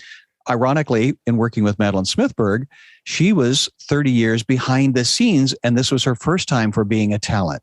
And consequently, the personality is all over the place, but we had to get her head out of being the producer. Well, so the funny thing about that is that the live performers tend to be much better at managing things going wrong than post performers. And the reason for that is the narrative, because you have to be able to handle something goes wrong in a live event all the time, and so they're used to pivoting much. You know, it's the same thing with live operators, but live talent that are used to live, not like kind of live, but live tend to be really thick-skinned about things going wrong. They'll just keep dancing, you know, with whatever they have in front of them. Whereas post folks will kind of go, okay, because they're used to being able to take another take, you know, and the live folks know that I'm still going. There's still people watching. I can't do anything. And so you see them kind of, you know, manage that more tightly than folks that do post. Well, and the challenge is if you and I had written this dialogue and done this banter back and forth, it would be a different performance, and it's tricky. And to do as you say, a live, spontaneous but thing. even actors, like I would say, stage actors tend to be good at it. A lot of them, no improvisation, no. Oh, yeah. I mean, I've had things where the person across from me, I was on stage, and the person across from me forgot their lines, and I just started making stuff up. like I just start, and the worst part is when the other person starts making it up without you. Like they don't know, and then now you're dancing. Like there's a dance that we've done a couple of times where someone gets offline. And suddenly you're now it's no longer a stage play. It's now an improv, and it's an exciting moment. It's fun. And when you pull it off, it's like the best thing ever. When you don't pull it off, then it's the worst thing ever. So next question. Next question comes from Graham Cardwell in Belfast, Northern Ireland. When working with amateur talent, what are the 3 best tips to give them? I'm shooting a multi-segment pieces for church, and the talent inevitably looks at the floor as soon as they stop speaking. Go ahead, Courtney.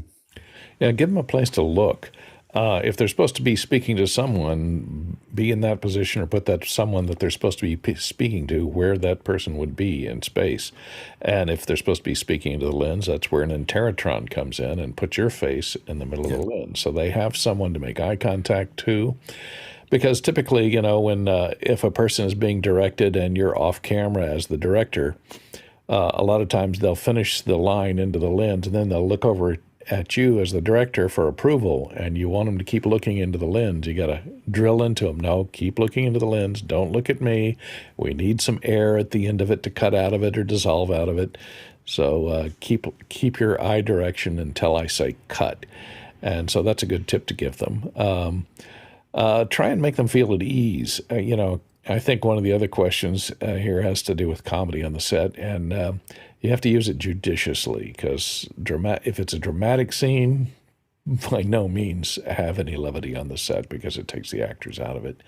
But if it's a little too heavy, or if the actor shares the need and isn't bothered by it, a joke every now and then lightens the mood. It takes the tension off, and it relaxes the on-camera talent a lot and the off-camera talent, and makes everybody a little more comfortable at their job. Good, Bill. Also, working with amateurs, their confidence, which they're not going to bring to the set naturally. I mean, this may be the first time they've been on camera doing something like this, and so they close down. It's really typical, and I think almost everybody does the first time they act, unless they're really an overt kind of personality. But I've found that initial praise, and these aren't things the talent can do as much as it's how you can help them as the director to settle in. Overt praise. Oh my God, this is not going to be a problem. You look great. You sound great. This is going to be fantastic. Let's just go for another take because we need these things. Make it not their fault that they blew it. The other thing is I actually had a hand signal with my head camera guy, and if I show a fist, you had a problem with the camera. Whatever it was, I'm taking it away from the talent messing up, and I'm taking it to somebody else's problem, because everything is about their confidence. Everything you do is about making them feel good where they are so that they can perform without second guessing themselves or getting in their head. Yeah. Anybody who works with me on a crew will always know that I throw the crew under the bus all the time for no reason, just for the talent. They're all expendable, and they all know it ahead of time. Like if I just go, "Oh, we had an issue with the like if I had an audio recordist one time, that the field recorder that didn't know me very well, and I was like, "Oh, we had a problem with the take," and he looked over at me and he goes, "The take was fine," and I looked at him like, "No, don't do that. Don't say that."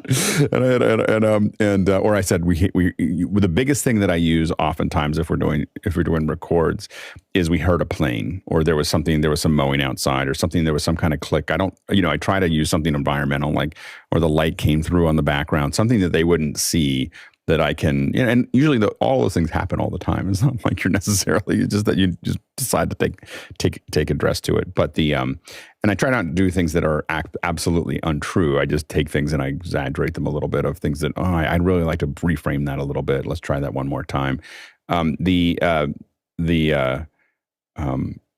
No, there was something else that you had said that I was catching, but don't use the mics in the shot, because the boom man will hate you for the rest of the movie. Go ahead, Sky. Fix it in post. You can always reframe that. But the volunteer talent isn't used to doing it. Even sometimes the staff people will want to perform to the back of the hall. But the tricky part about the camera is you're having a single conversation with a single person. So consequently, a tip would be put big, giant pieces of paper that say, look here, that have a big, giant arrow and or a silly face, if nothing else. What Courtney said earlier is that's what the Interrotron is so good at. Like it is. But in lieu of a Terratron, just a piece of paper with a face on it next to the lens. Well. So they're easy to build. I built them for almost nothing. So but you want to, the Interrotron really makes a huge difference. What I was reminded of when Bill was talking was we have a DP that we've used for years, and I'm going to ruin his secret, but he walks up to every talent and he goes, like the first time when he walks into the room, he walks up to, and at first I thought it was true. And then after seeing him 2 or 3 times, I realized after that it was just his mode. He always walks in, he goes, wow, you are so much better looking in person than you are from the pictures they sent me. Like from the things. He's just, you look amazing. And everyone's like, oh, yeah, thank you. But he does it so authentically. And he thinks that maybe in his mind it is that they do look better than in real person. But they have, they have these glamour shots they'll send us. And he always compliments them on how much better they looked in the photos. And you just see them all they all just sparkle up and everything else. And then he starts talking to him, and he's got this great. It'd be really fun to watch him. We used to do classes where he would do shows, and it's just really fun to watch him. But he's really good. The actors, he's got this really kind of personal sound when he's talking to them. That is the only time he has that frame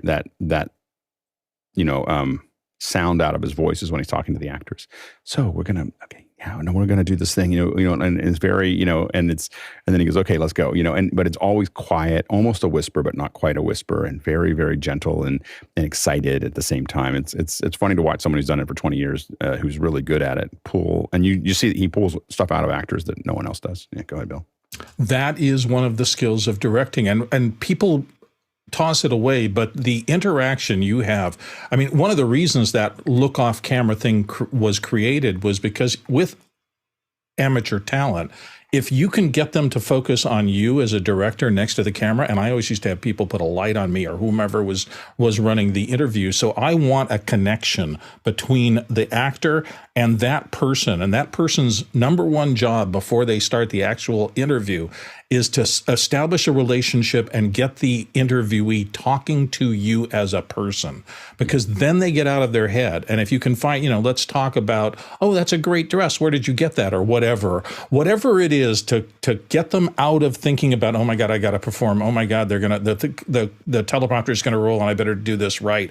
To get them out of that and into one-on-one human conversation with another person, that's what you want to see on camera. So the pre-interview is as important as let's roll tape, let's get going.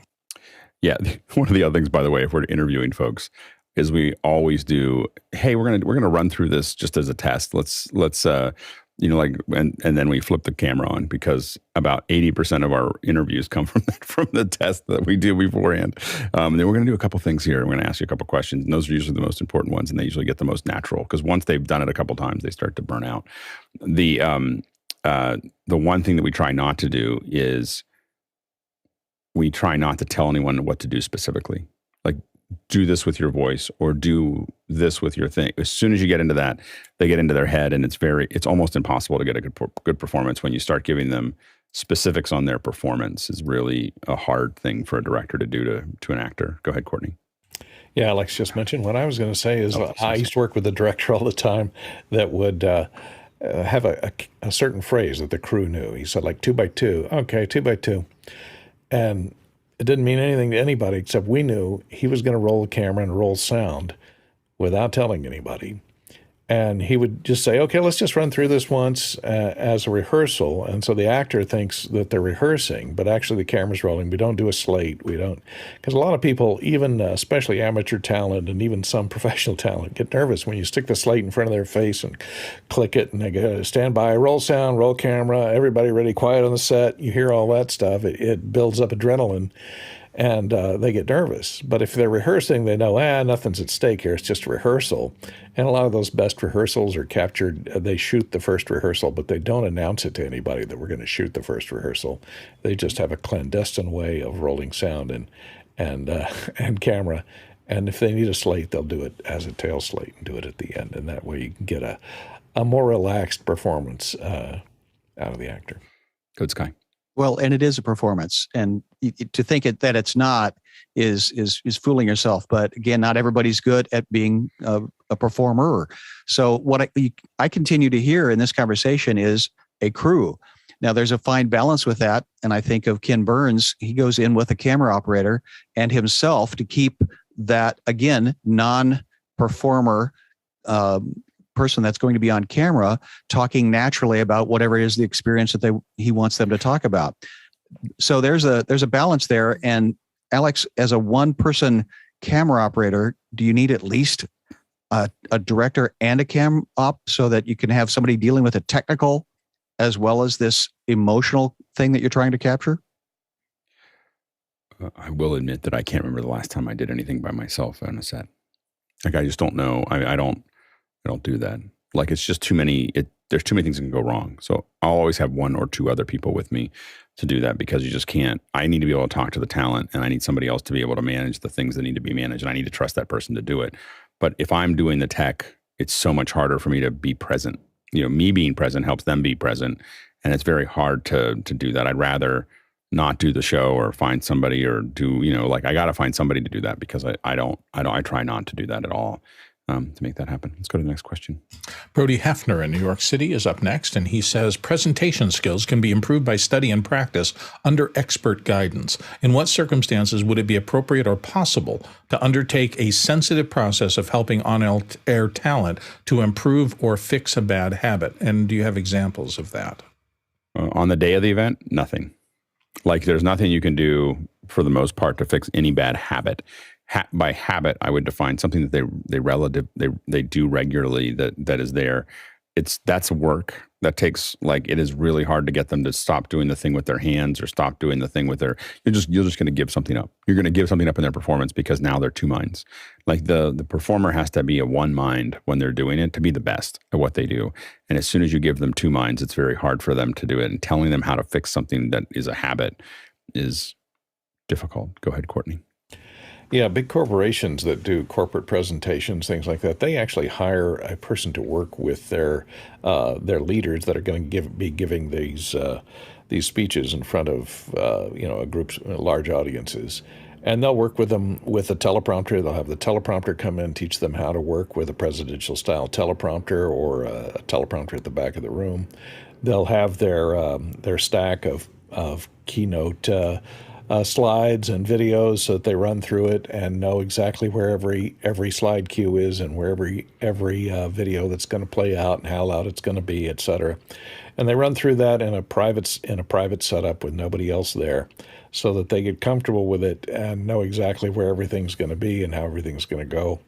And they also have professional trainers that train them in maintaining poise and smoothness of eye contact with the audience, when to look at the audience, when to look at your notes, when to look at the teleprompter, et cetera, when to look into the camera.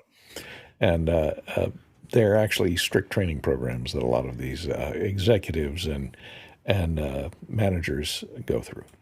Yeah, and it's over weeks. I mean, for a keynote that you watch, like, you think that, well, the keynotes from big companies that really understand what's at stake, that keynote starts like 3 months in advance, and they're in pretty close to, like, from the planning perspective. But they start the rehearsals start 3 to 6 weeks ahead of time for a lot of the companies that really understand how to take full advantage of it. And you can see it. I'm not saying that big companies don't do that.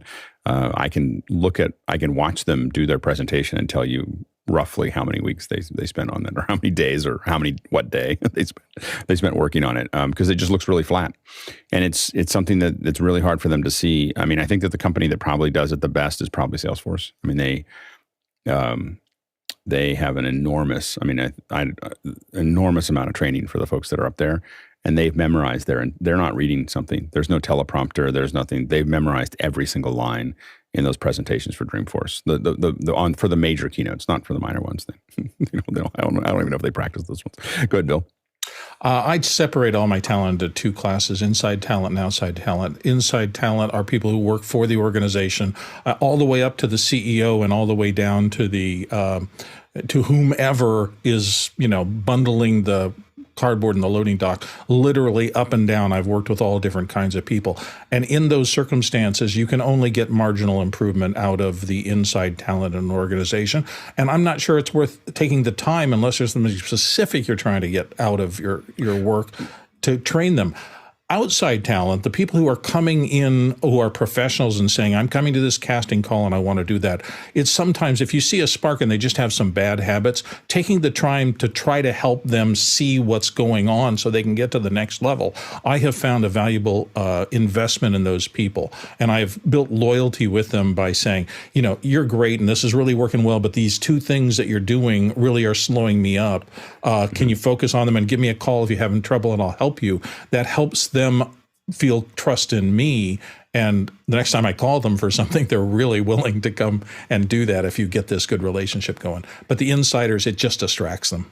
Well, I think that on the day of your shooting, I mean, again, inside talent can be definitely developed over time, but it takes months of training for them to become, unless they're natural. I mean, there's some people that just walk in and they're naturally good at it. They're very expressive and they do it great, but it's rare. Go ahead, Sky. Well, and I think we're starting to see that change after 2 years, that this concept is not going to go away. And I think we're starting to see what used to be people that would never have an opportunity to speak in public on a stage in front of their entire corporation now being called on to be performers.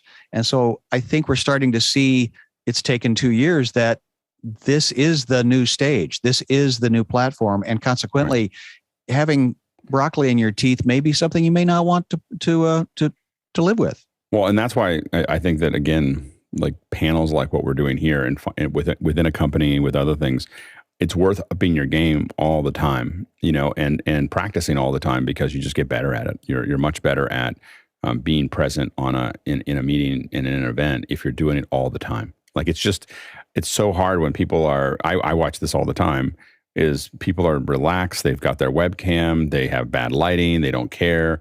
And then there's a big client coming in, they have to clean it up, or they have to do a broadcast, they have to clean it up. Well, they barely know how to do that. Like if you don't dress in a suit often, you don't know what is necessary to make that suit actually what makes a difference. And so you really have to kind of keep practicing. Next question. Next one comes to us from Graham Cardwell in Belfast, Northern Ireland. In a lightweight run-and-gun scenario and a one-person crew, what's the best way to mic the talent? Wired lav, Wi-Fi, wireless, for example, Rode, RF wireless by Sennheiser or something like that, or some sort of boom? Go ahead, Chris. So, excuse me, Graham. So you mentioned earlier that you were working on something for the church, I think. I think what's really important with a one-man thing is that you're flexible and that you can be you have to be lightweight. So you're probably not going to use a boom unless everything is completely stationary, but then you're going to have to carry, an extra C stand and the boom and something that, that little hooky thing that the sound guys use, to prop it up. And it's just more stuff to carry. You're probably going to be better off just putting a wireless lav on the guy, or even a wired lav, because then you won't have to worry about the RF problems. I was watching a video just the other day. It was a woodworker guy, and he sounded great. And I was like, I wonder what he's doing. And then all of a sudden I noticed he literally had his lav clipped to the brim, black lav clipped to the brim of his black baseball cap. And I was like, wow, that's really brilliant. And I never thought about it again. You will always hear the bad audio. You'll see, if it bothers you to see a microphone, it'll bother you once and then you'll be over it. Be practical. I think I really preach trying to be practical when you can. You can take a Countryman or a DPA. DPA is a little harder, but a Countryman, you can run it into if someone has relatively thick glasses, you can run it right on the end. You run it through their hair and then right along the ridge and stick it in there, and and you can't see it, and it sounds great. I've used it a bunch of times. What is that clicking noise? He's blinking loudly. Yeah, exactly. Go ahead, Courtney. Yeah, I usually cover myself by using both a lavalier on one channel, and almost all cameras these days have stereo recording. So you can put a lav on one channel and you put a boom on the other one, whether that boom is just on top of the camera pointing at the person if it's a walk and talk or you're moving, or whether it's sitting on a C-stand. That covers you. You can then later in post choose, hey, does the person, grab his chest and cover up his lavalier microphone at some point? Then you can use the boom. If the lav sounds better because the boom's too far away and picking up too much traffic noise, then you can use the lav. Or you can use the lav and sweeten it with the boom to make it sound a little more natural instead of sounding like you've got your ear on their chest. And this is the DJI wireless setup, the DJI mic. It has the advantage of being able to record in the transmitter. And that is a very, Zaxcom patented that, but I don't know whether they're paying Zaxcom, but anyway, it does work. And it gives you the luxury of having a full frequency recording directly out of the lavalier microphone, directly in the unit that's on the person. So you don't have to worry about any dropout, any interference. Even if it drops out to your camera, you can go back and transfer that clean sound in later and it sounds perfect. So that's a very handy, that's a triple backup. So you have the boom, you have the lav transmitted to the camera as a guide track, and you have the backup recording on the transmitter itself. And that's the way to go. Good, Sky. I was wanting to share. Originally, I was with news, and it was a camera operator and the reporter. And as we found there in the NAMM event, having the reporter hold the mic up to the talent, seemed to be our best way to do that. But again, in Haiti, when we landed there, we had a camera operator and an audio person and a producer all capturing the event in the moment. But you're saying you're a one-person crew. I guess I would just try to go find another volunteer to help you do at least one other part of that process. Yeah. A lot of times I try to use shotguns, especially nowadays. People don't, with COVID and everything else, no one wants to be touched. No one wants to, handling things becomes a thing. And so it becomes a little harder. So I try to use shotguns as much as I can if it's a quick run and gun. And I always have. I mean, I just think they sound better than lavs. And so I have a tendency to use a shotgun. A lot of times I'll run it over, I'll attach it to my camera and just run it straight up over, and sometimes lean it up and have it pop over. You want to get it. I mean, usually if I'm using a shotgun, it's like right out of frame, and to do that. And I go down until I'm in frame, and then I pull back out again to make that work. If I'm going to lav them, I have a lot of tools for laving. One that's hard to fly with is the mic bullet, because they called it the mic bullet. I think they made it better now, but it literally, they shaped it like a mic. It'll just click onto your TA4, TA5, whatever that is, and just you can throw it down someone's shirt, and it's just a weight, and it just pulls it through. You'd be surprised at how much of a difference running lavs are when you have a weight to do it. And I also have wires to go through things that are more complicated. So you can you can attach it to the mic and get it through more complicated clothing without having to do a lot of using your hands. Go ahead, Bill. It's another thing where whether you're working with pros or amateurs really makes a huge difference. If you're working with a professional, you walk up to them and say, they'll lav you. They're going to take off their coat. They're going to pop their belt. They're going to get ready for you to drop something down their leg. They've done this so many times. They have absolutely zero personal concern about those kind of things. If I'm working with an amateur, every one of those rules flips around, and I spend 90% of my time watching their eyes to make sure I'm not doing anything to take them out of the moment and make them uncomfortable. And if I am, I back off, I call my wife in to do it or something. You just don't want to make anybody more uncomfortable naturally. And this is an unnatural process. Having a second person drop something down your pant leg or, try to clip something under your blouse or something, this is very potentially invasive. And again, you're protecting your talent to keep them in the headspace of absolute comfortable as much as you possibly can. I try to have women be the person that's going to do the mic for lavs almost all the time, because neither side cares. So anyway, next question. Absolutely. Roscoe Jones in Brea, California says, how does laughter help with working with talent and with the crew? Go ahead, Chris. You know, I agree. Alex says, I'm always, the class clown, whatever. Alex always says, stay away from humor. And I will say that is absolutely the safe answer. We oftentimes go too far. Like within 1.5 jokes, you're too far. You've gone too far. So you're better off just staying out of that neighborhood. However, I will also say that reading people is a skill that you can't teach anybody. You can't teach somebody how to read a personality. I have on many occasions with talent softened blows, eased tension with humor, and it has worked quite well. But I can't teach everybody on my crew to be able to read people. So you're probably right. Stay away from it. It is powerful when you can use it well. It's just fictional material. Like it's just you have to be very careful of, things that are general humor and generally funny is good. You just have to really process what you're about to say and process all the things it could mean when it comes out of your mouth. And it's just that it's hard to have people do that. It's the number one thing that I worry about when I bring a new person. Like my crew is very corporate, and they're very careful about what they say. It's not that they're not funny or they have fun, but they are very careful about the kind of jokes that they will tell or that they'll say. And they generally don't say many of them. Laughter makes fun. You can have fun with it.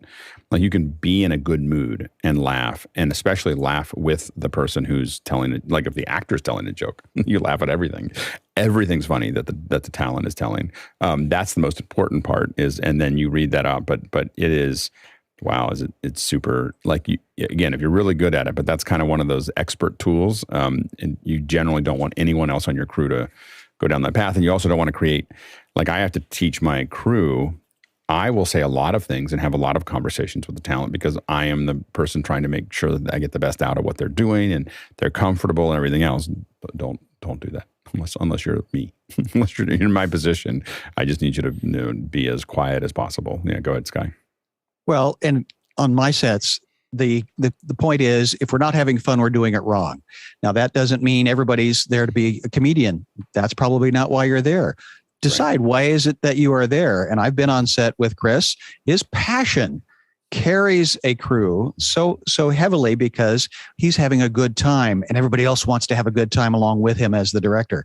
So consequently, I think laughter is the result of many things. So to be there all going in the same direction, absolutely. It's just so easy. It's so easy to get carried away. People start laughing, and then you start saying things, and then people start. Then you say something, and then the talent just goes, woo. As soon as they'll turn flat, and you're like, whoops! Somebody said something that hit something that didn't work for them, and you just have to be super. I mean, it is probably one of comedy the most is hard. Comedy is the hardest thing out there, and you just have to be super careful. That's all, Courtney.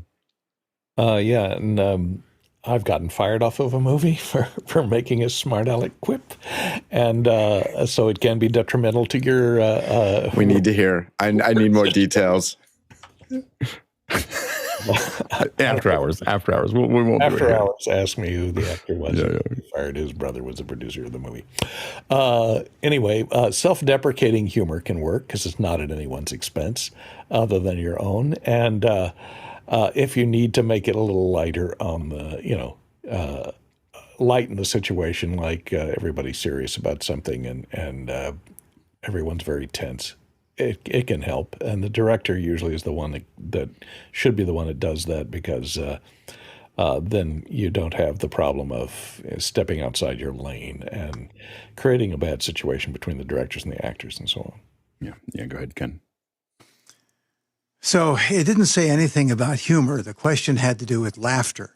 Mm-hmm. And I think that it's important that one maintain a lighthearted outer appearance when you're the one in charge, because everyone else reads your emotion. And if things are falling apart and you let it show on your face, everybody else worries. Keep smiling as the world falls down around you. And if you can fix it, do that, but smile on your way down.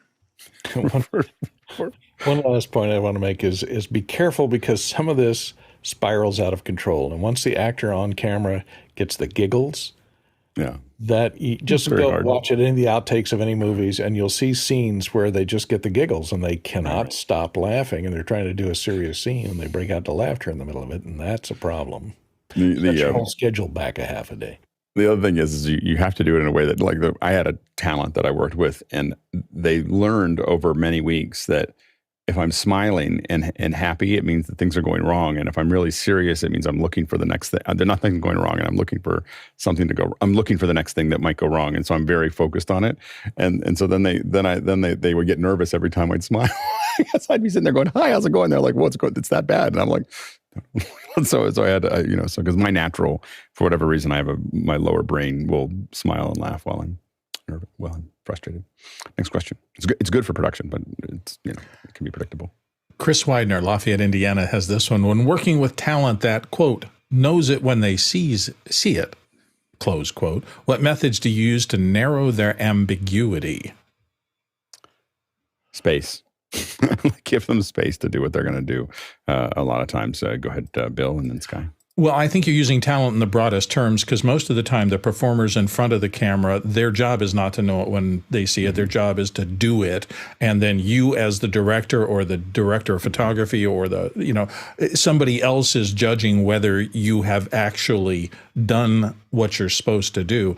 And that's really tough. I told the story really quickly yesterday, and I won't even retell it today, of being in England and watching a movie, and the laughter from the audience was completely out of sync, 180 degrees with when my date and I laughed. We laughed and they were silent. They laughed and we were silent.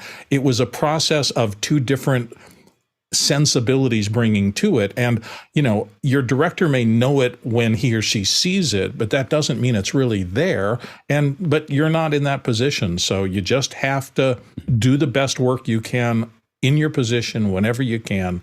And sometimes you don't have control. Sky, real quick. In music, you often hear the concept of you're in the moment.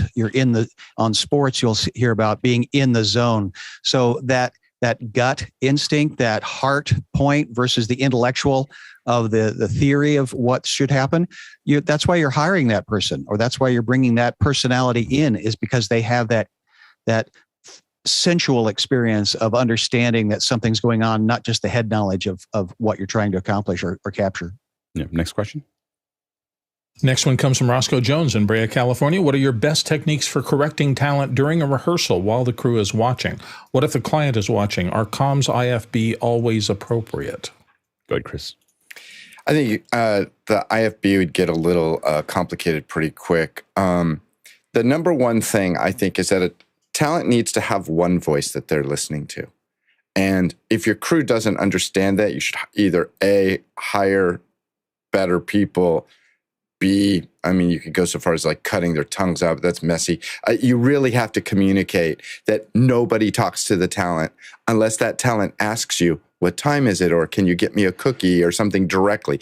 You really need to have a single voice, and that alone. And then, of course, hopefully that person can communicate. But that alone will help a lot. There's nothing more frustrating than the audio guy going, I was thinking you could probably I just want to pummel them. The one thing that we talk to people about is be very cordial to the talent. Like, be very cordial, answer their questions, get them stuff, but don't start any conversations. Like, don't start anything, and answer it in as many. I love the scene. I can't recite it, but I love the scene in Ocean's 11 where Brad Pitt tells Matt Damon how to be a grifter, and I've shown that to crew. Like, that is it. Be personal, but not not memorable. be this. That is the perfect crew person.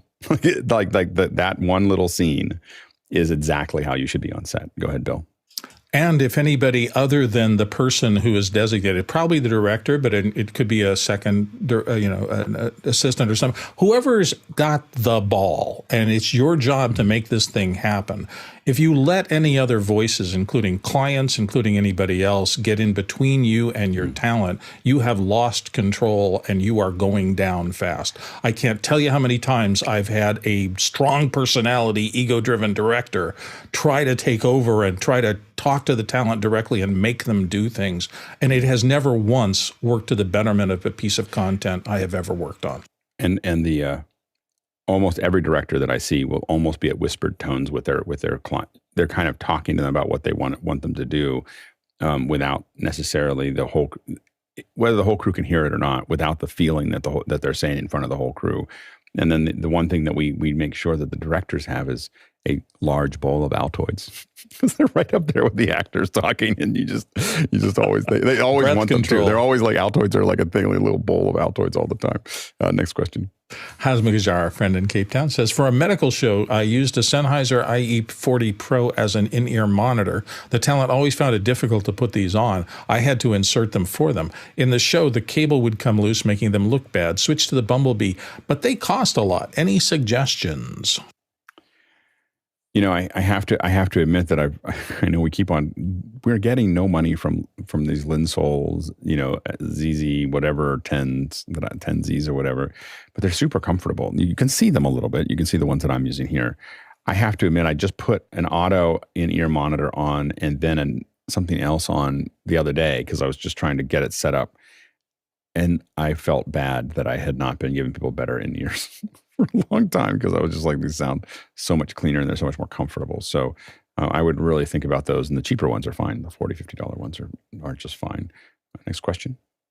The next question comes to us from Graham Cardwell in Belfast, Northern Ireland. Any online training videos for YouTubers that give good advice to talent looking for something to share with our keen but amateur on-screen talent? I'm sure it's out there. I don't know of any personally of those kinds of tips, but I'm sure that those are there. Yeah. You could also direct them to this show. It'll be online pretty soon. But I think this is for advice to the talent. So I don't think it's for the crew. So yeah, you have to think about that. Next question. Next question comes to us from Chris Taylor in Carlsbad, California. In Gray Matter, Mike Krasny rarely looks at the camera. After watching so many Office Hours as a viewer, it feels uncomfortable. Is this because he is used to working on radio? Yes. This is a good example of working with talent. Michael has a way that he's been doing it for 20 years. I'm not going to ask him to change that. Like, it's just going to be what it is. I'm not going to try to fix that. That's not I don't think that, and I don't care. Like, the audio of it is so good that I don't really care whether it, and I've questioned as we've worked on these whether we need the video at all. This is really a radio show, and we may or may not. I guess the reason I do it with video is because I feel like it's a rare opportunity for our the people who are watching it live just to get to see that moment and so on and so forth. But I don't care. I want, the conversation is so good and it's so personable. I don't want to, that's a perfect example of, I'm not going to change anything about that mechanism, because the part that's working is working so well that I'm not going to do anything to try to fix it. Go ahead, Bill. It's muscle memory. I have the biggest problem in the world with this. And it's because after all my radio days and after all my, in a voice booth where there was nobody to hear me and it was all 100% performance, I am so used to looking everywhere and closing my eyes halfway and everything. And trying to fight this is fighting a lifetime of a habit. And it's not easy. So give yourself a break and just try to work on it. I'm not even sure if it would be as good a show for anybody if they had to look up. I mean, he's got a pile of questions that he has written down there. While he's listening, he's looking through the questions. What's the next question? What's going to move the conversation forward? Well, how's that going to work? And I don't know if you could do that with looking at the camera. Like nodding like this, like what we're doing here. I don't know if you could produce the same show because you're not studying while the person's talking and making it work. And so it's still something we're going to keep thinking about. Next question. Roscoe Jones in Brea, California says, if it's ever appropriate to manipulate talent, is it ever appropriate to manipulate talent to get the results you want, like taking away the teddy bear to get the child to cry on camera? Go ahead, Courtney. These days, no, it's not appropriate. However, it does work. Taking the teddy bear works. This is not appropriate. That's right. It may not be appropriate. You may get turned over to Child Protective Services for it. But, it is tough and I have worked with directors that just insult the talent. If they have to be, in an emotional scene where they're on the verge of crying or, having a breakdown on camera, that the director will actually go in and insult them and say, that's the worst performance I've ever seen. How could you possibly think that anyone's going to believe that? And to get them worked up into an emotional frenzy. I think, it can work for that one scene, but it may put you in a situation where you may not be able to work with that actor ever again in any other scene. So That's the problem. That's the fallout with inappropriate manipulation to get the performance that you need. Yeah, Sky. Well, like a coach, you're trying to make sure that the whole team is moving forward, and that's the challenge.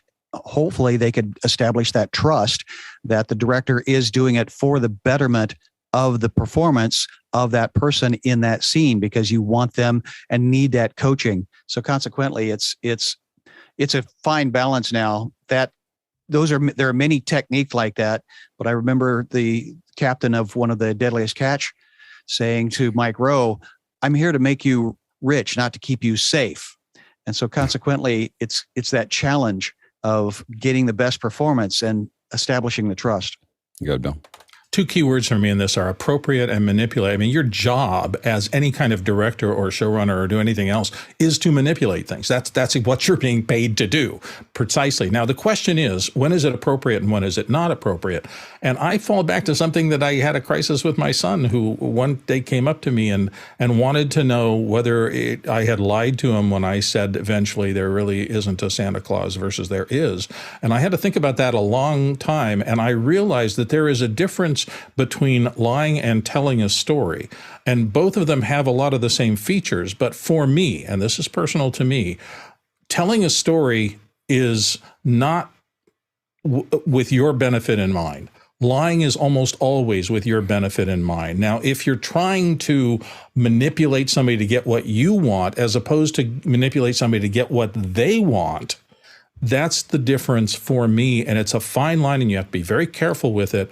But to help a talent get to where they want to go through any of these techniques, the sign on the side that says, tell them it was your camera mess up. Are you lying? Well, it isn't for me. It's to get you comfortable, and that's going to make you look good. And so that is a story in my mind. Gray area, but it is a story rather than a specific lie, because you're not working for your own benefit to fix your problems. You're working to fix their problems. Yeah, and usually when I pick something out, usually I just to say it usually is a problem. It's just not a big problem. Can I just make it like, this isn't acceptable, we'll do it again. The startling is really hard. So that's the thing. Acting like you're startled is one of the harder things to do. So I think that the thing that I've seen the most of is dropping something or making a loud noise when you need to get a startled reaction, when the actor's not expecting it. Only works once, and you get it. And it's sometimes just an edit. It is a dangerous thing to do. To do that, we had someone make a really loud noise with an actress years ago. That was the end of the day. like they got the cut, but she was gone. And for whatever reason, it was just the wrong noise or the wrong whatever. But she just went into her trailer and didn't come out until the next day. So we found other things to shoot. But it was so it just depends on. You just got to be careful with any manipulation. It can not happen the way that you would expect it to. So next question. John Snyder in Reno, Nevada. What are some common bad habits on-screen talent acquire, and how do you prevent them from becoming habits? I think looking away when they're done with their take is probably the one that hits me the most. Like that's the one that the uhs and the ums and those types of things when they're trying to say something off the cuff, but the looking away is probably the one that I have the hardest time with. Go ahead, Courtney. There's a habit that's good and bad, and you'll actually see it. There's some actors that are famous for it, is when you give an actor marks, because the assistant cameraman, for everything to be in focus, the actors have to hit their marks at certain places to deliver certain lines in dramatic scenes. And you'll see some actors are constantly, and they'll put a mark on the floor, and you'll see a lot of actors that will walk up and you'll see them look down at the floor to make sure they're on their mark before they deliver their line. It happens every time they move, and you can see it in many actors. So you got to break. That's so a red pill. That's such a red pill conversation. We should have warned people about that before we told them, because you'll see it all the time. You'll see it in every movie. Yeah, so if they don't cut it out, if the editor doesn't cut it out, like, if they don't, but it's super common, like as Courtney said, and once someone tells you that it's happening, oof, because you'll see the little glance. They'll do this little glance, because a lot of times some actors will know what to look at. So when I'm at this angle at this thing, I can do it so they're not looking right down at their feet. But you'll see these weird things with their eyes that occur, and once you know it's there. The other thing is just all actors become, not all actors, but many actors take on character. They have some way that they like to say something, and that's just how that actor makes that happen. And when you start paying attention to actors, you can see that's the way the actor is upset, or that's the way the actor says this. And only the really, really top actors will be able to break that up and be something completely different every time they want to say something. And some are very famous that aren't very good at that. They just do it the way they do it. Next question.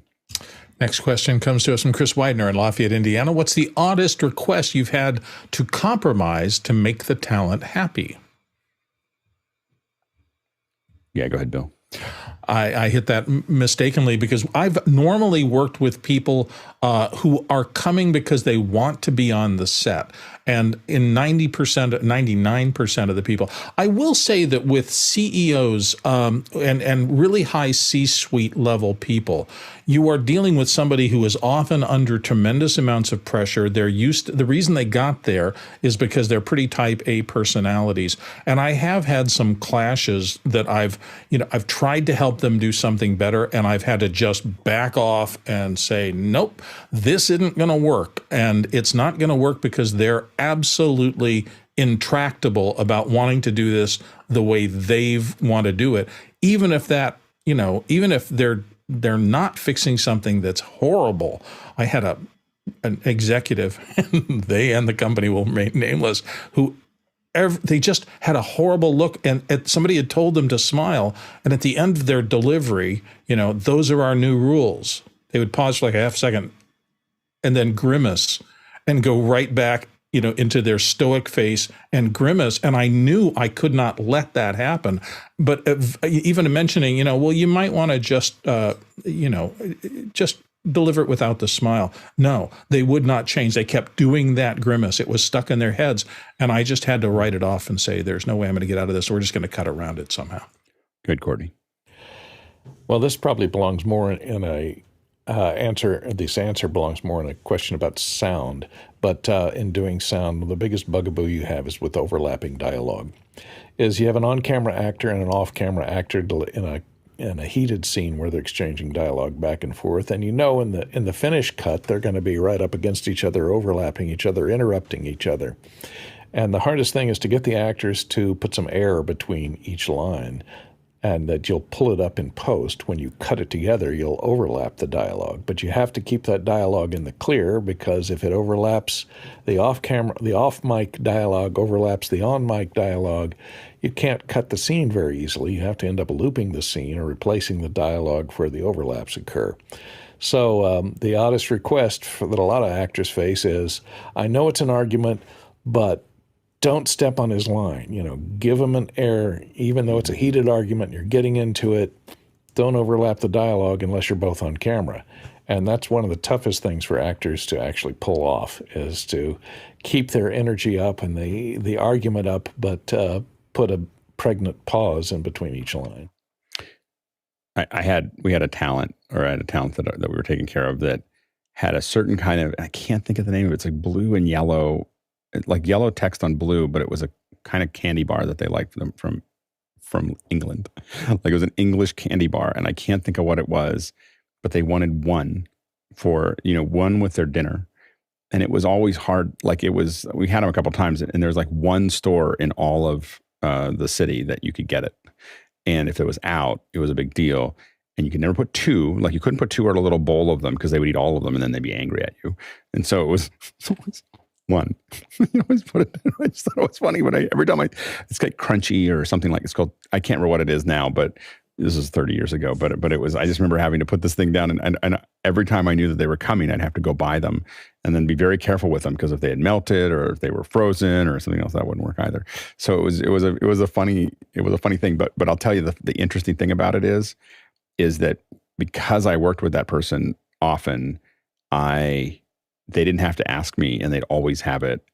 And then they decided I was the one that should take care of all those things. Like, it was like people, I'll tell you, if people have odd requests and then you take care of all of those requests once and you write them all down and then it just naturally happens that way all the time, it builds a relationship with the talent or anybody that you are paying close enough attention that they, and all the way down, like the big thing, this is an obvious one. If a talent asks for coffee, in my crew, like half the people will write down whatever they ask for, cream, 2 sugars, whatever, and everybody will know what it is. And so if they ever ask again, they just say, I want coffee, and they'll get exactly what that is. And so you definitely want to have people paying attention to it. That was a good conversation. It's fun. Oh, Courtney, you had one more thing. Yeah, I was just going to mention on one film that I got fired off of, the actor Not that he's better. Was very paranoid about his wireless mic. And so whenever that actor left the set, you had to not just turn it off or turn it unwire it. You had to completely remove it from his body. Even if he was just walking over to the craft service table to nosh on some cookies or crackers, had to take it off of him. When he got back on the set, you had to, take his wardrobe apart, rewire him every time. Totally paranoid. And we had to accommodate him because, he was the producer too. Well, and the thing is that whenever that happens, I always think, well, that something bad happened. Like if someone's really paranoid about that, something happened that he decided he never wanted to have happen again, and that was the response. So I always just take it in stride of, I wonder what happened there. There's always there's a story. There's a story back there. I just don't know what it is. All right. Thanks to our producers for all the great questions. I wasn't sure. When I threw this in, I wasn't sure if there'd be enough questions. I didn't know if it was right down the middle, but it was a really fun conversation. Great questions by the producers. Great answers and discussion with the panelists. Can't do this without you. And thanks to the folks on the back end making this all happen. Just really well done. Just gets better. It seems like every week I just notice that it's a little bit smoother, a little bit better than it was before. So really well done. And now we're going to jump into After Hours. See how fast they can do this. Oh, it went black really quickly. So quick. It's great. Look at all those people. Awesome. It's not just a village, it's a small city. Bill, I want to talk to you about that Santa Claus thing. What is he talking about? Santa. Who said that? The elves will be mad. Santa gave me a teddy bear.